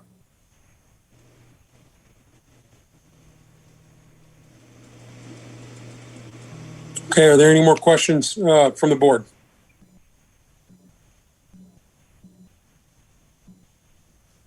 All right, hearing none, we're going to go ahead and open this up to public comment. Jake, can you please open the room? Yes, I just sent out the unmute request. If you'd like to comment, please unmute and state your first and last name. Elizabeth Larson with Lake County News. Go ahead, Elizabeth. Thank you, Mr. Chair. I appreciate the need, since I also live in Lucerne. I appreciate the work that everybody has put into this. I think the concern that I've had is the public notification was a little lacking. The report for today's board meeting shows most of the parcel being used in 2 giant generator pads, and it's not real clear if those are temporary or permanent. So I think front loading the process for a little bit more information would have been, I think, better. Also, what is the public notification process going to be going forward? I mean, are the neighbors going to get a notice? Can we get updates from PG&E? I mean, I realize you guys have been working on this for a while, but out here in the public, we haven't heard this stuff. And I'm also curious about just is this going to follow a normal permitting process?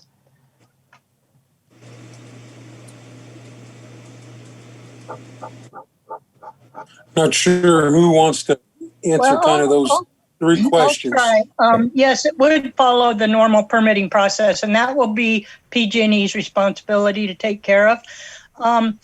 As far as public comment, I gotta say we at special districts have probably dropped the ball a little more since COVID.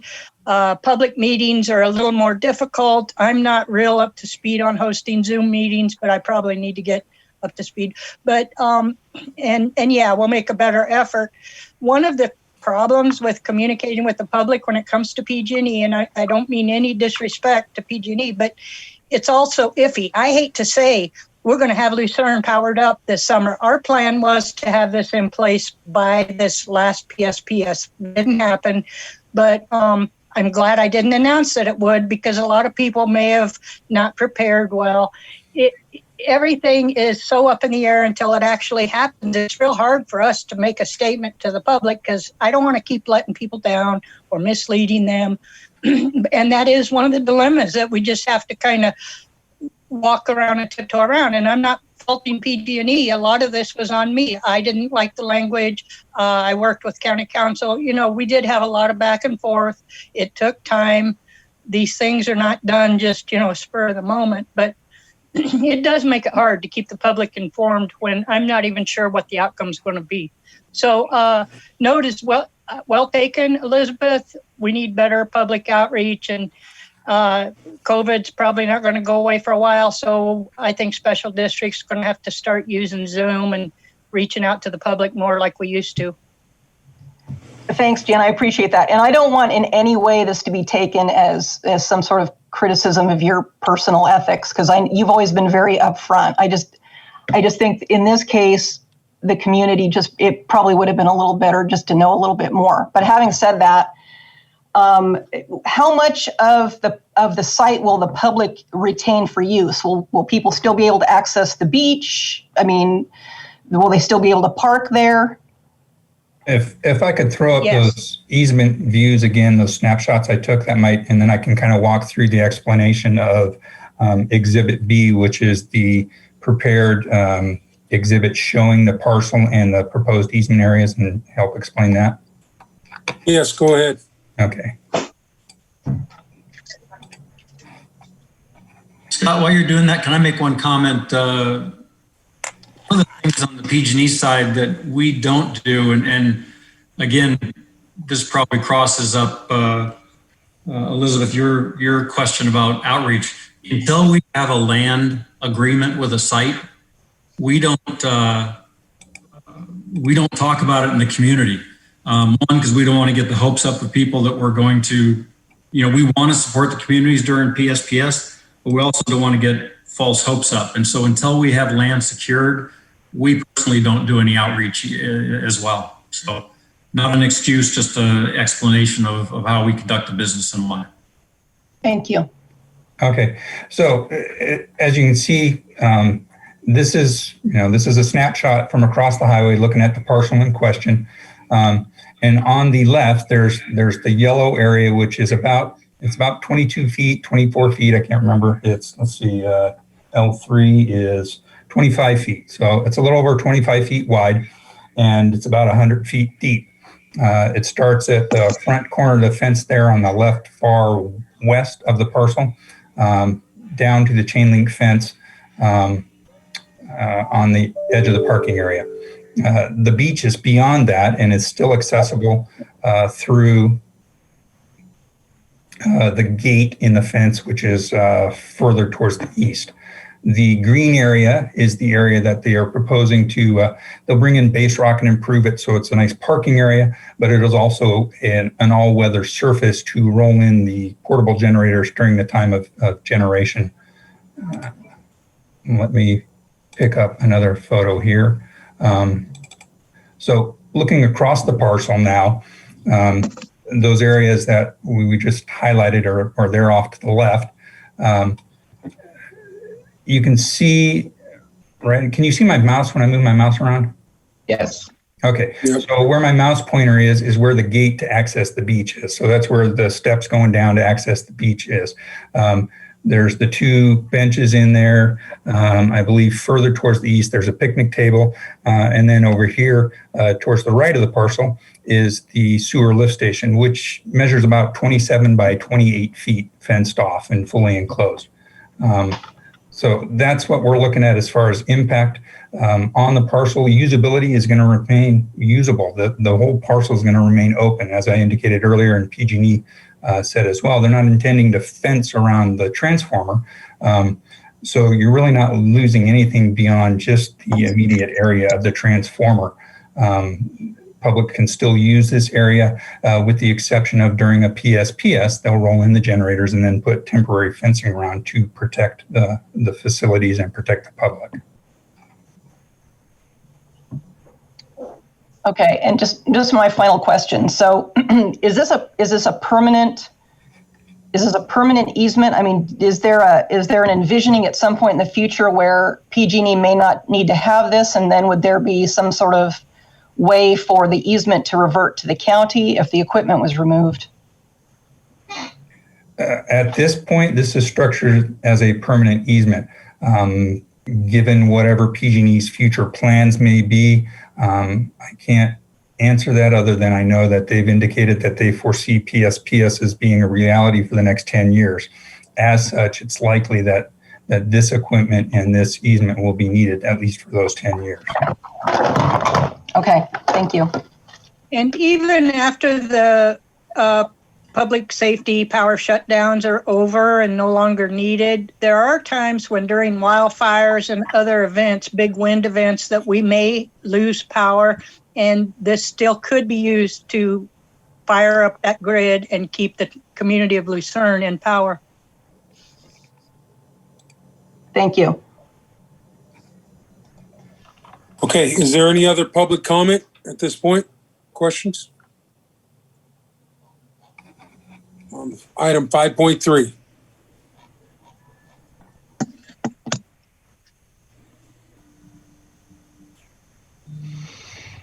Okay, hearing none. Jake, can you please close the room and we'll bring it back to the board for action? Mr. Chair, I offer the resolution. Okay, Supervisor Sabatier, Aye. Supervisor Crandall, Aye. Supervisor Scott, Aye. Supervisor Brown, Aye. and Supervisor Simon. Yes. Thank you. Okay, thank you very much. Thank you very much, board.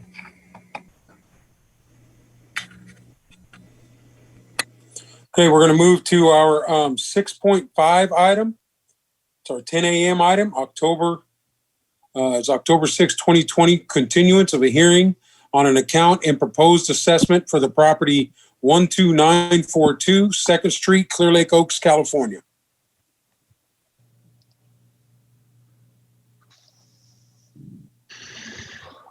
Sure. Good morning. Scott DeLeon, Community Development Director.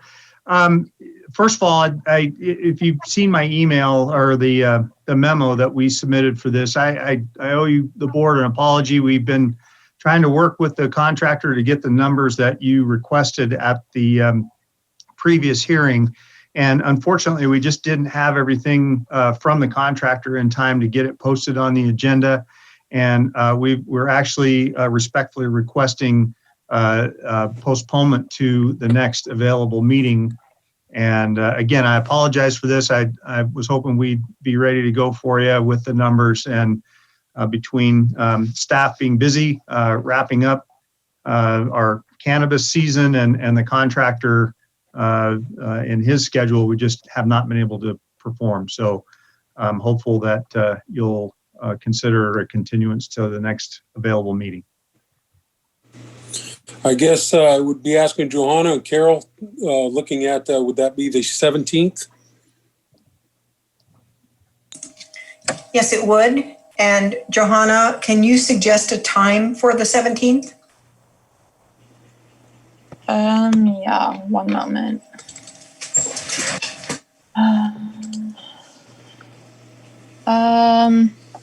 Let's go with like, how about 11:30, 11:15? Let's go with 11:15 if that is good with the chair and the department. Yeah, we'd be doing this by motion. Yeah. So, okay.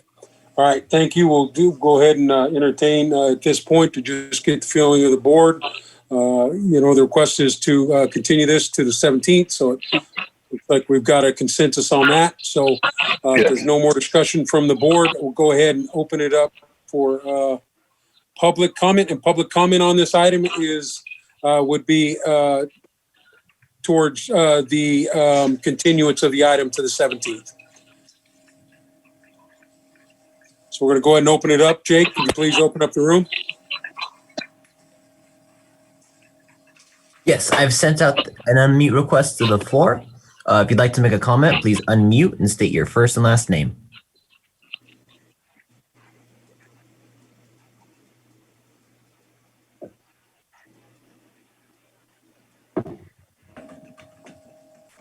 Okay, Jake, let's go ahead and close the public comment room, virtual room. We'll bring it back to the board for actions. We need a motion for a time certain on the 17th. If someone would please make that motion. Mr. Chair, I move to continue the item to the November 17th, 2020 Board of Supervisors meeting agenda at 11:15. Second. Okay, Supervisor Sabatier, Aye. Supervisor Crandall, Aye. Supervisor Scott, Aye. Supervisor Brown, Yes. and Supervisor Simon. Yes. Thank you. Thank you very much. Thank you, Dr. DeLeon. Okay, we're going to move right along into our 7.2 item. Consideration of a resolution extending Friday closures through March 31st, 2021 in light of COVID-19 and expected effects of the 2021 flu season. Thank you, Mr. Chair. And I'm waiting to hear from Matthew Rothstein to get clarity on who is presenting this item. Matthew, do you? Okay, Matthew is going to present this item. Good morning, Matthew.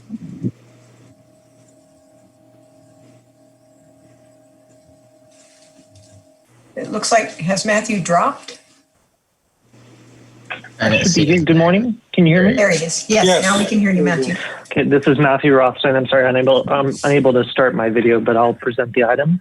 Matthew Rothstein, Deputy County Administrative Officer. So as your board will recall, on August 28, 2018, you adopted resolution number 2018-118, which established temporary alternate office hours for offices located within and surrounding the county courthouse building. And that has become popularly known as Friday closures.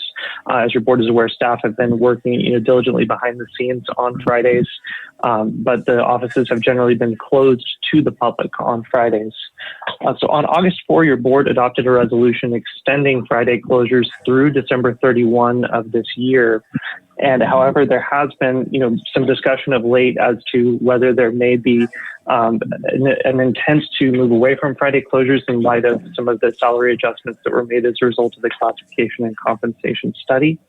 And so we wanted to make sure also, because there were a couple of members of your board that had expressed a desire to get back to full regular business hours.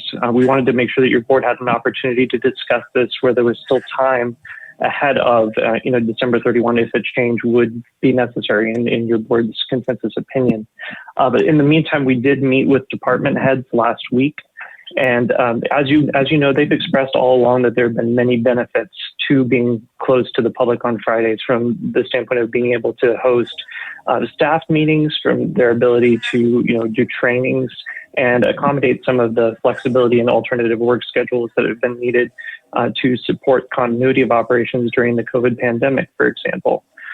So during that meeting, our Health Services Director, Denise Pomeroy, indicated that because there are some potential complications expected as a result of the flu season, and certainly some offices have already experienced where you may have multiple staff that are either quarantining at the same or overlapping periods, that it may be most reasonable to continue Friday closures through March 31 of next year. So this item is here. We have a resolution for your board's consideration, and this time is available for your discussion as well. Thank you very much. Thank you, Matthew. Obviously, I'll report, obviously it was at the department head meeting and the conversations. I know the memo that went to all of us obviously kind of explains the concerns that not only was raised by Denise, but some of the other department heads as we move through it. I know we have made some steps forward since, we've had that meeting. We've got some stuff in place, obviously, with this class and comp study that gives us opportunities. But just as a memo said, with flu season coming, some other opportunities right now, would just like to consider it. I greatly appreciated all the department heads just speaking candidly on how we're moving through this process. I think one other big factor that was written also in there is, our schools there's still, at-home learning happening. Other opportunities for babysitting and other things are a challenge for a lot of our folks. But ultimately, there was a concern too.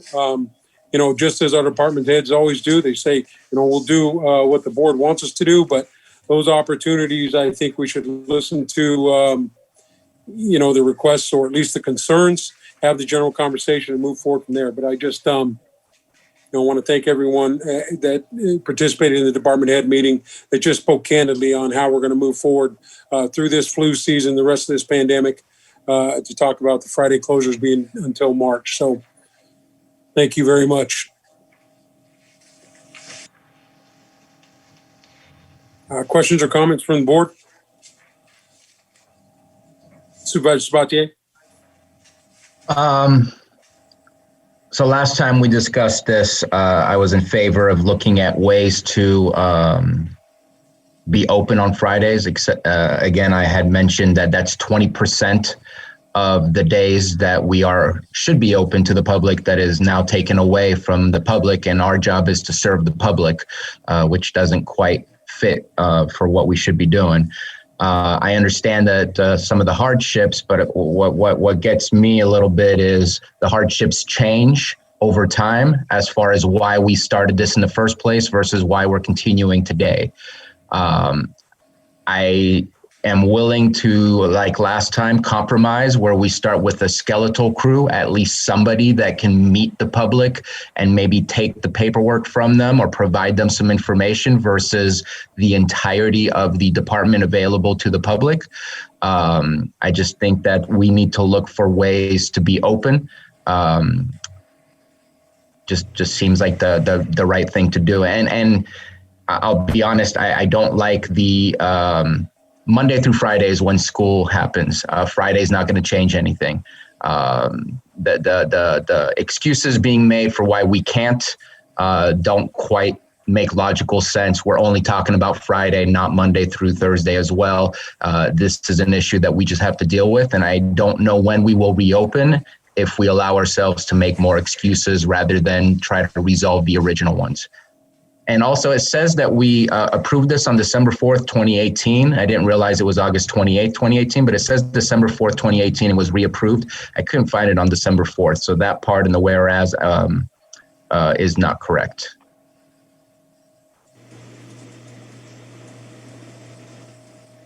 Supervisor Scott?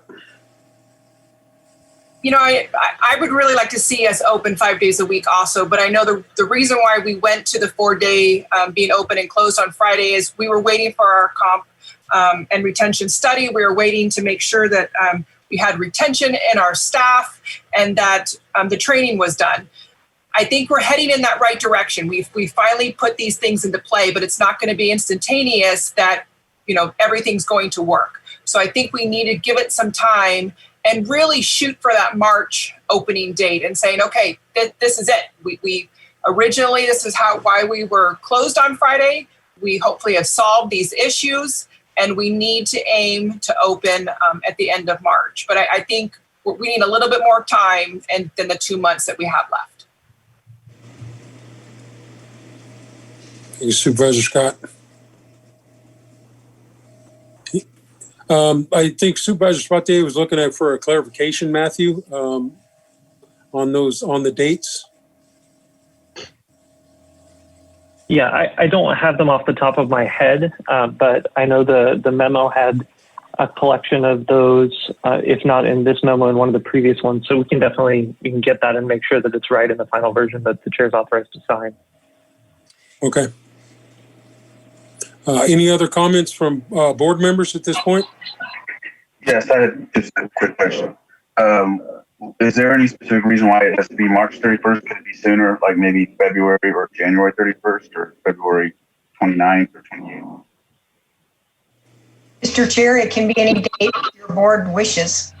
And as far as the date that may be inconsistent in the whereases, if your board is inclined to want to approve this resolution, I would suggest that you pause from this item and allow staff to make that correction so you're approving the one with the actual date you wish. And so if there's a desire to change the end date, that would be an opportunity to do that as well.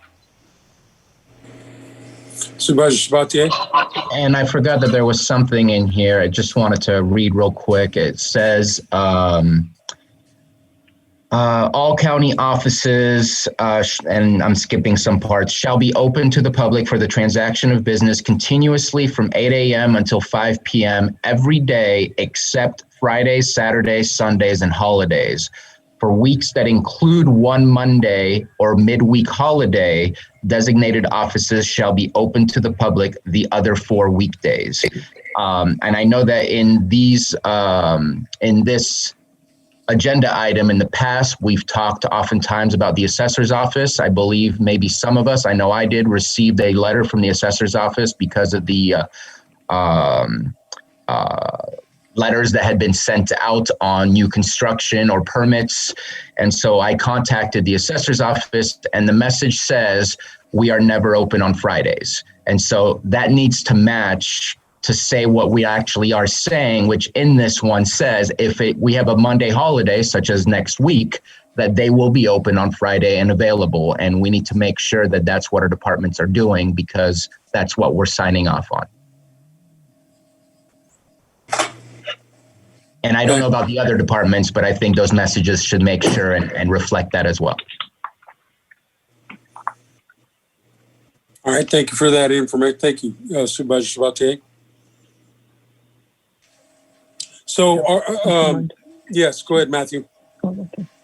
Yes, just one more point, and that's that when we met with department heads, almost all of them were very clear that they've been looking to try to make accommodations as much as they possibly can, while preserving the protected time where it is, of great intrinsic value. So I know departments have been, trying to accommodate the public if there's somebody that's coming from out of the area that can only be here on a particular day. They've been trying to make arrangements to work with those people. So I just would hope that, this conversation includes that detail, that we really do have department heads that are trying to make sure that everybody has their needs met. Yes. Okay. Okay. Go ahead, Supervisor Brown. Well, so, I remember when we first started this that, I made the comment that there's nothing more permanent than a temporary program here. And this is playing out that way. I agree with Tina. We need to pick a day and say, this is it. We're up against it. I'm not going to say that the department heads are rationalizing. I think they really do justify why they want the Friday closures. There's good reason for that in their eyes, but the bottom line is what I'm seeing now with all of us is we're making excuses. I mean, before it was, workload, it was lack of staff. Now it's COVID and the flu. I mean, it's like, I feel like we're making up excuses. So, one of two things needs to happen. We either need to say we're closed on Fridays from now on, or we're going to open up in March or whatever that date is, and we're going to carry on business and be open to the public. But I think it makes us look weak as leaders when we just come up with excuses. And that's all it is right now. When we say COVID and the flu, I mean, what are we going to do? Chicken pox in the spring? Let's get real about what's really going on here. All right, thank you, Supervisor Brown. And I completely agree with a drop dead date of when we need to be open for the 5 days, whether it's the March 31st or whatever day the board comes up with it. We've touched on it a little bit. We've taken some steps forward. So hopefully those are going to allow us to get that retention cut into that 20% vacancy rate between now and then. But ultimately, too, I just want to say that at the department head meeting, the department heads did say, as they always do, once again, I'll give them credit, say, we'll do what the board needs us to do. So all the discussion we've had, obviously, they're willing to step up and do what this board would like to have done. So, I am agreeing with completely with the drop dead date. The March 31st seems reasonable, but if that's changed by a majority of the board, then willing to move forward with that also. So. Yeah, if it's drop dead March 31st, I'm willing to make that adjustment as long as we don't push it out.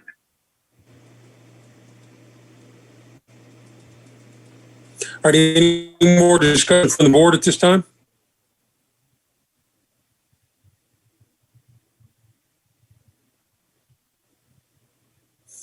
Okay, let's go ahead and open it up to public comment. Jake, can you please send out a message for public comment on this item? Yes, I've sent that message out. If you would like to comment, please unmute and state your first and last name. Elizabeth Larson with Lake County News. Go ahead, Elizabeth. Thank you, Mr. Chair. When Matthew was initially introducing this, he referenced a statement by Denise Pomeroy, I recall, saying, raising issues about potential complications. So I'm curious about what that means. And then talking about flu and COVID, if we can pull them apart for a second, does the flu season traditionally have a large impact on worker absenteeism for the county? And if you're expecting issues this winter, so far, has the county had issues with staff having COVID? And is that informing this suggestion of putting this off because you're concerned that a big flu/COVID season is coming up?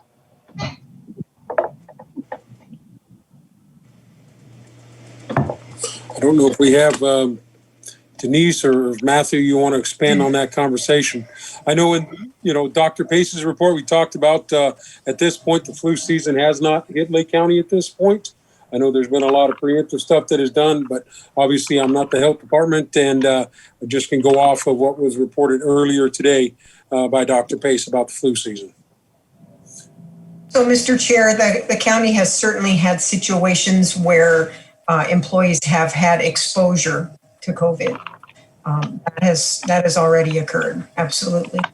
And I don't know if Director Pomeroy wants to add to her comment. The comment that was referenced was made in a department head meeting, but I do see that Special Districts Administrator Jan Coppinger has her hand up. She may want to add to this discussion. Okay, Jan, go ahead. Thank you. I just wanted to remind everyone that out of caution, when an employee is exposed, we do force them to be out 14 days. This is, to make sure we're not spreading it through the office and everything. So even though employees rarely test positive for COVID, that requirement that they be off work for 2 solid weeks is a hardship for many of our departments, mine included, because we're pretty, we don't have an abundance of staff. So I just wanted to throw that out, that it may seem like COVID should not have an impact, but there is much more impact than is visible.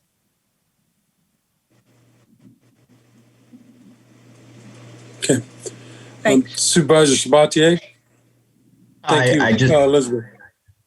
I just wanted to restate some of the words that Dr. Pace said, that in the Southern Hemisphere, they haven't seen the flu really come out in full force like it has in the past. But at the same time, that doesn't mean that it's the way it's going to be for us as well, that it will mimic what's happened in the Southern Hemisphere. I'm certain that if we keep up the masking as we are, that it's probably going to help us in the flu season, similarly to the spreading of the COVID-19 virus. But again, that doesn't mean that that's what we're going to see. And again, I'm all for a slow process to bringing it back, where you don't need to have the full force of the department all at once. It could just be an incremental, just having a person there to say, to take in public information, public documentation, and provide some information, better than not having anything. So I'm willing to do any of the above. Thank you, Supervisor. All right, is there any more public comment on this item? Jake, can you please send out one more reminder? We're looking for public comment. All right, that request is out. If you'd like to make a comment, please unmute and state your first and last name.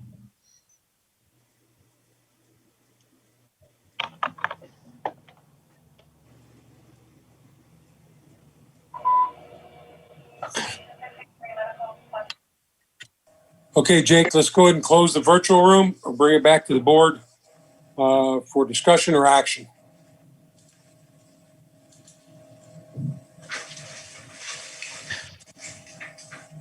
Supervisor Sabatier? I'd like to suggest an idea of by March 31st being completely open, and as of January 1st, that they can start the process of transitioning to a full reopening.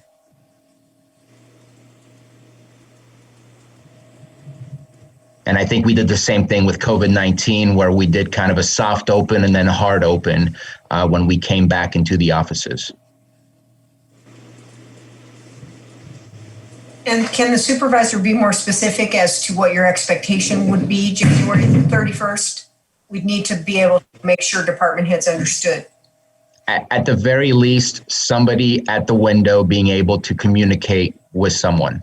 Again, it doesn't have to be that you can speak with the people in the background that are doing some of the work, but at least you can submit your stuff. You can ask some questions, get some basic information. I think that the public is happier to see those types of things and knowing that they can submit or pick up things rather than not. Okay, and so for offices that don't have a window, the alternative might be that they have somebody that would respond to a knock on the door. Would that be the equivalent for that? Or phone call. Yes.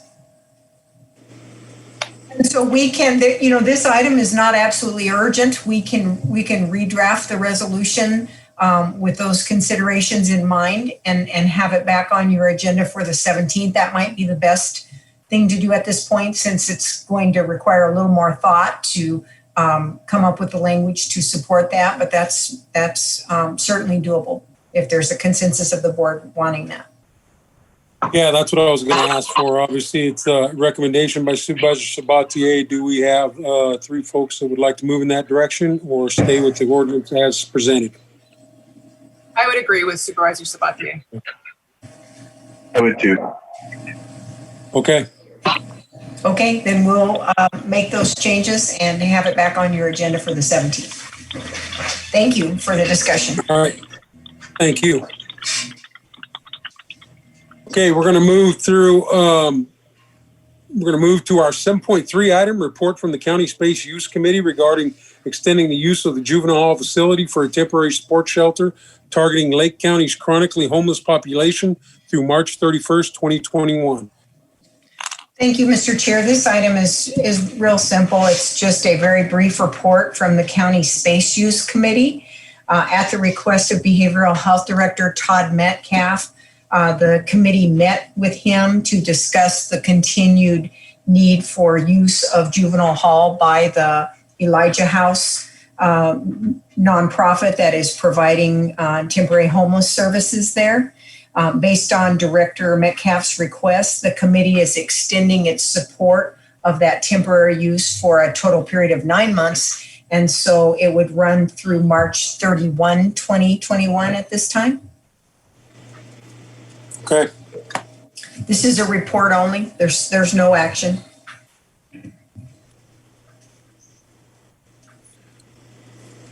Yes, Supervisor Sabatier. I had a question. Do we know if the continuation into March is for continuing what is currently there as the Elijah House or the warming center that's been discussed already? I was just kind of curious as to what the actual services would look like. And maybe not the specifics of it, but. Yes, hopefully Director Metcalf could answer that question. Yes, I'm here. Go ahead, Todd. Can you guys hear me? I'm not sure if I've been yes. Yes, thank you. It's all contingent upon funding. And the way it looks now is we do have funds available to continue the COVID-19 shelter through the end of the calendar year. A contract amendment will be coming to your board, not next Tuesday, obviously, but the following to extend operations there and to expand on the funding. The reason I'm asking for an extension of the use of the building is because contingent upon funding, we would like to be able to concurrently operate a warming shelter, a warming center along with the COVID-19 shelter.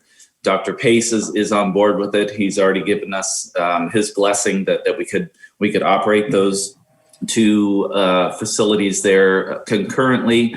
But again, the warming center is more contingent upon funding, though funding is coming down through the housing continuum of care probably the middle of this month. So I was basically asking permission to have use of the building contingent upon funding that could operate those things there through March 31st. I hope that made sense. No, that does. Basically, you're saying both options are on the table. It just depends what kind of funding you're able to receive. Absolutely. I just want to make sure that the facility is available if and when the funding comes down.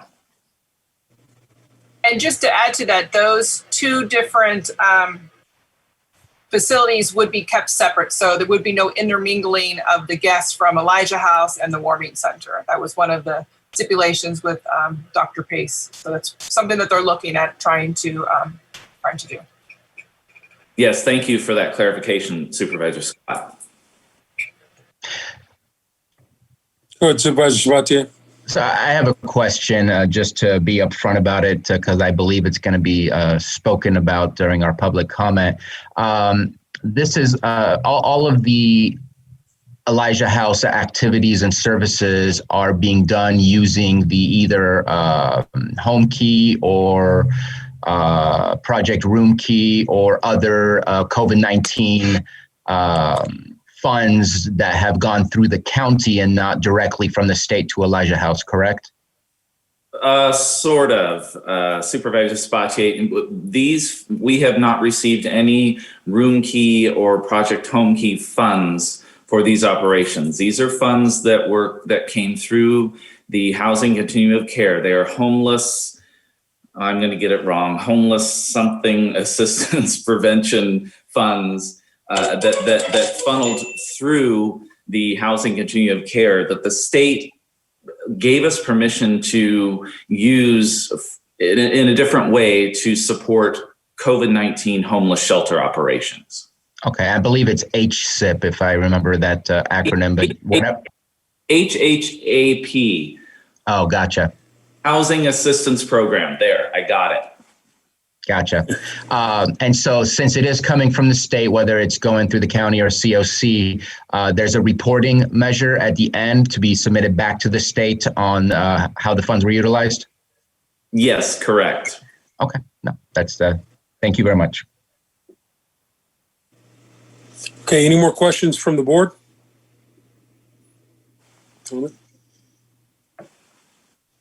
Okay, we're going to go ahead and open this up just for public comment. Jake, can you please open up public comment? Yes, I have sent an unmute request out to the room. If you would like to make a comment, please unmute and state your first and last name.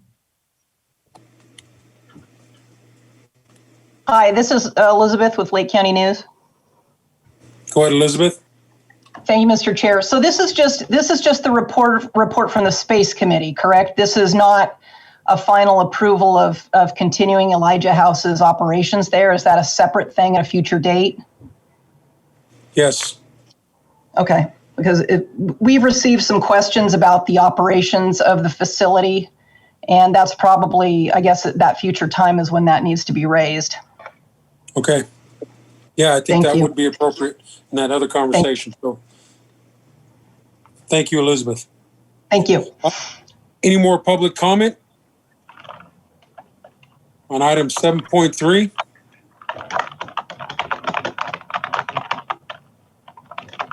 All right, hearing none, we're going to go ahead and close public comment at this point. Bring it back to the board. That was for reporting only. So no action needed to be taken today. So we're going to move to our 7.4 item, consideration of a resolution appointing directors of certain special district boards in lieu of holding general district elections on November 3rd, 2020. Mr. Chair, I'm not sure if our registrar of voters is in the room. I did reach out to her. To say she's having a busy day would be an understatement. So yes.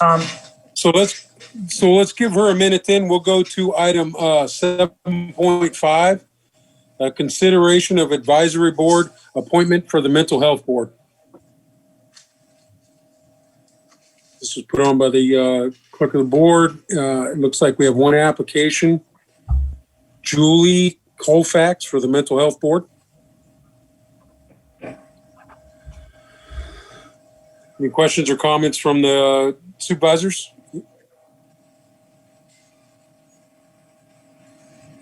All right, hearing none, we'll go ahead and open this up for public comment.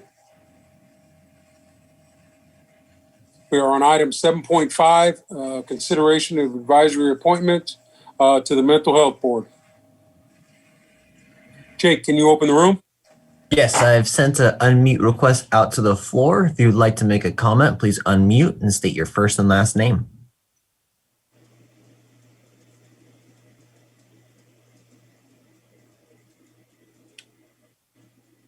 Okay, hearing none, Jake, let's go ahead and close the virtual room. We'll close up the public comment. We'll bring it back to the board for action. Would any board members like to take action on this item?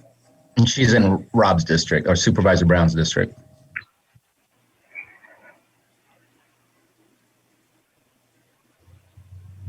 Are you still there, Supervisor Brown?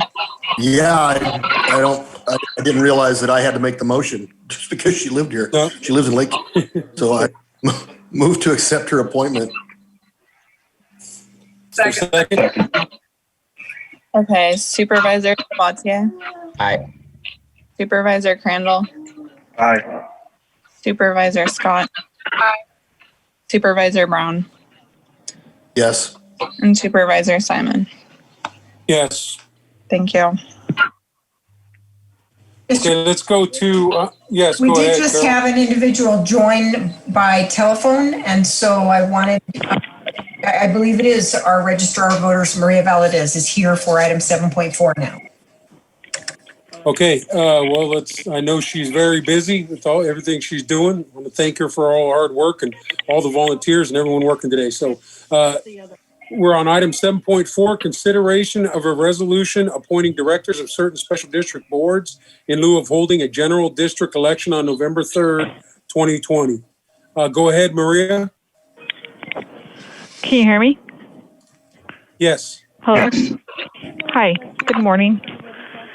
So normally this is just on the consent agenda where you guys accept the people that submitted paper or their declaration, filed their declaration of candidacy and ran unopposed. And normally the board just accepts the agenda, the ordinance, and then we just provide appointments for them to take office in December. There was no recommendations for the other two that were left unfilled. Okay. There was two vacant seats on, one of was Anderson Springs and one in Lake Pillsbury Fire Protection District. I'm sorry, I don't have the agenda item in front of me and I don't have the paperwork, sorry. Okay. All right, Maria, I know you are very busy. Are there any questions or comments from the board? All right, hearing none, we're going to go ahead. Thank you for the presentation.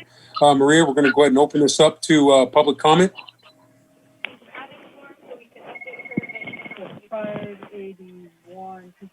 Jake, can you please open the room? Yes, I will. I have sent a unmute request out. If you'd like to make a comment, please unmute and state your first and last name.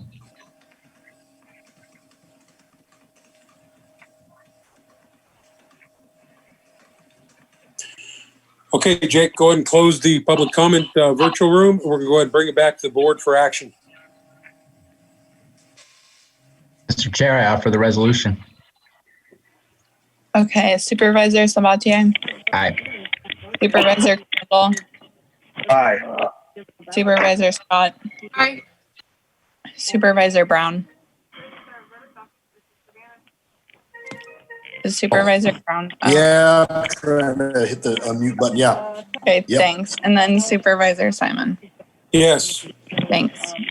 Okay, Maria, thank you for joining us. I know you're busy. Thank you for everything. I don't you think do. I'm going Go to ahead. get this before I leave. I'll be honest with you.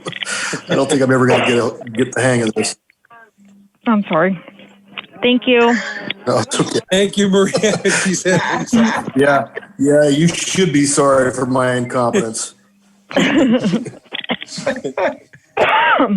you, and thank you again for letting us use the Board of Supervisors chambers. It's worked out really great. Thank you for everything that you guys do, and all the volunteers, everybody. Thank you for making our election process as smooth as it's been. So thank you very much, Maria. Thank you. Bye. Bye. Okay, let's move to calendars, our weekly calendars. We'll start with Supervisor Scott. Yes, tomorrow I have a one-on-one Hope Rising meeting at 11, and then we're spending my afternoon at the dentist's office with all my children. That's always fun. On Thursday, the COC will have their monthly meeting from 3 to 4 via Zoom. And then we'll be having a meeting at 6 o'clock discussing the warming center. On Friday, I have a diversity group meeting. On my calendar, it says 4:30, but I believe it's 6. Correct, Bruno? And then Monday, I have a Hope Rising Executive Committee at 8:30. And then a meeting with the Department Head of Behavioral Health that afternoon. Veterans Day on the 11th. I have a pit count strategy meeting that day on the 11th. On the 12th, we will be having the ribbon cutting for Hope Center. That's very exciting to see that finally come full circle. And then on the 16th, Hope Rising Governing Board meeting, and I'm back here on the 17th. Thank you. Supervisor Crandall? Yeah, so yesterday we had the Middle Creek Restoration meeting. It wasn't as extensive as it was before. However, we had a lot of discussions about our situation with acquiring properties and the actual group that we're doing the assessments and the appraisals. So we're discussing how we can adjust and try to get our timelines met. In that aspect, I also gave, I wasn't able to give the presentation without some information about the Clover Creek Child Revitalization Project that I'm hoping to get ran through the Blue Ribbon Committee for Prop 68 shovel-ready projects to provide a clearance of the Clover Creek and an area for the fish to actually make it back through that area and also prevent flooding in the town of Upper Lake. Of course, today's Board of Supervisors meeting, tomorrow, TID meeting at 8:30 in the evening, Spring Valley CSA meeting. I haven't heard from the town hall if they're going to meet, then it wouldn't be within the Brown Act requirements if they were to contact me today because it would be tomorrow. I have a meeting with the constituent Blue Lakes that came to our board chambers a couple weeks back, and that's at 10 a.m. Thursday.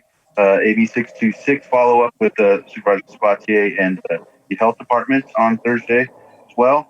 Blue Ribbon Committee on Friday. Let's see, I have next week. It's pretty open, so I'm pretty sure I'll be either meeting in the office with different departments or with constituents. Some of the issues that we have involving code enforcement and whatnot. And CAO meeting, on the 16th, we have follow-up COVID meeting. Lake County Risk Reduction, CAO meeting after it wouldn't be that. I'd have to call afterwards. And then Board of Supervisors on the 17th. Thank you, Supervisor Crandall. Supervisor Sabatier? I just want to catch up real quick on a few things I did last week, mainly on Friday. I was on a call with the CPUC and also the California State Water Board. They were talking about water affordability, and there's an issue or a situation going on in the city of Clear Lake where Golden State Water is looking at a 30% increase on water rates over the course of 3 years.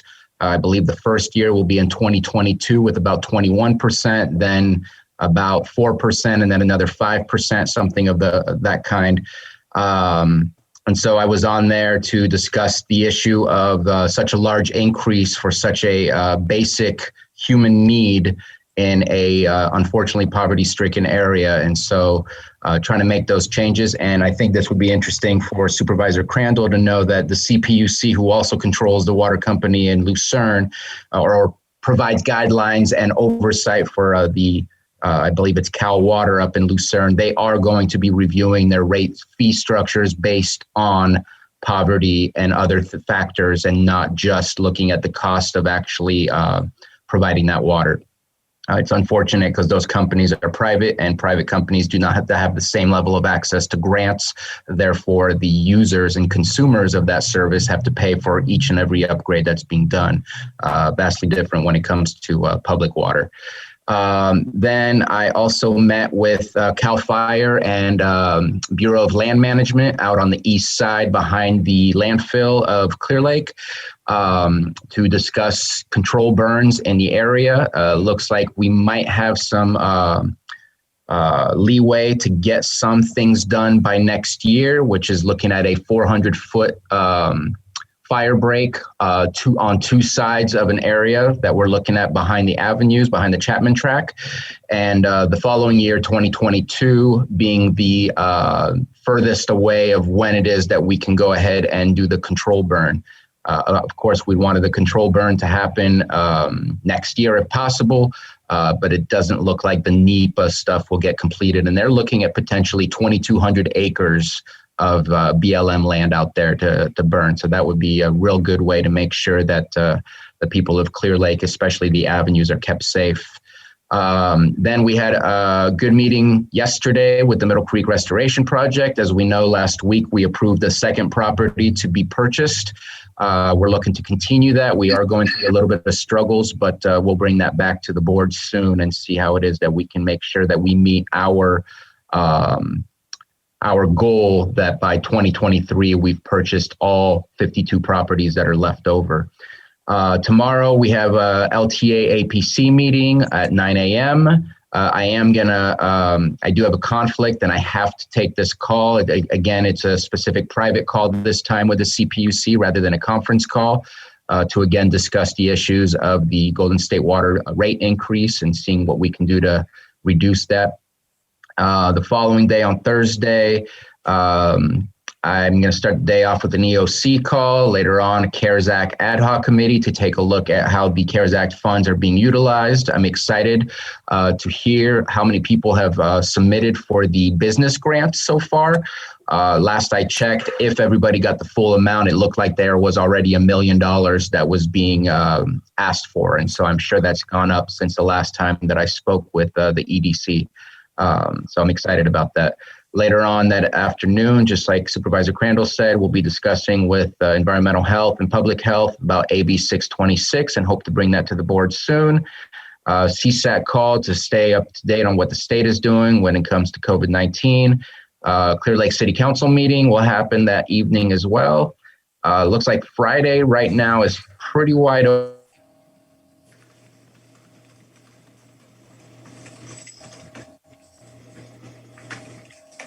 Go ahead. You froze there for a minute. Oh, well, that's all right, because I didn't say anything while I froze. I was thinking and looking for my stuff. Looks like on Tuesday, all I have is, I thought there was a meeting that was set up for early in the morning, but I don't have it on here. But it looks like I'll be taking part in agenda review. And Thursday is just starting all over again. And I do have the Hope Center as well. Excited to see that come to a conclusion and seeing that being open and utilized. Other than that, coming back on the 16th to meet with Carol to go over the agenda, have another CSAC call on Mondays, and then back here to do our board meeting on the 17th. Okay, Supervisor Brown? Yeah, so I've got a meeting scheduled on Thursday for North Coast EMS, and then Friday the Blue Collar Committee meeting. Don't have a whole lot scheduled next week. What I will plan on doing is, well, I do have a meeting with Scott DeLeon. We haven't set a date yet, but I'll get a hold of him to schedule that. And then I plan to reach out to whoever my successor is. We'll know hopefully tonight, and offer any help I can offer to them and make the transition as easy as possible so they can get started. And I think they'll be ready to go right away, and I'll happy to help in that. So it helps the board too, hopefully with a little less learning curve. And a couple of meetings scheduled next week, but more of they're just kind of meet up with some department heads while I'm on my way out and talk to them. So don't have a whole lot scheduled. So see you guys back here on the 17th. All right. Thank you, Supervisor Brown. Board meeting today. Obviously, we're going to do agenda review next week. So tomorrow I have Lake Transit Authority Area Planning Council. I will be on that call, Supervisor Brown, on Thursday, the EMCC call, or North Coast EMS, sorry. Keep messing them up. But, and then Friday I have meetings here locally with some constituents with cannabis issues locally here. And then Saturday, we'll be here in the district on the 9th.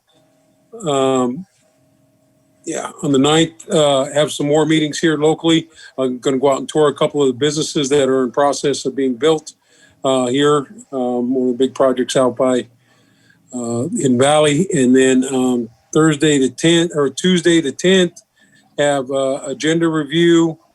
And then also the Economic Development Task Force meeting. I'm pretty sure we have a meeting on that on Tuesday. The 11th is Veterans Day. Thank you very much and respect the veterans.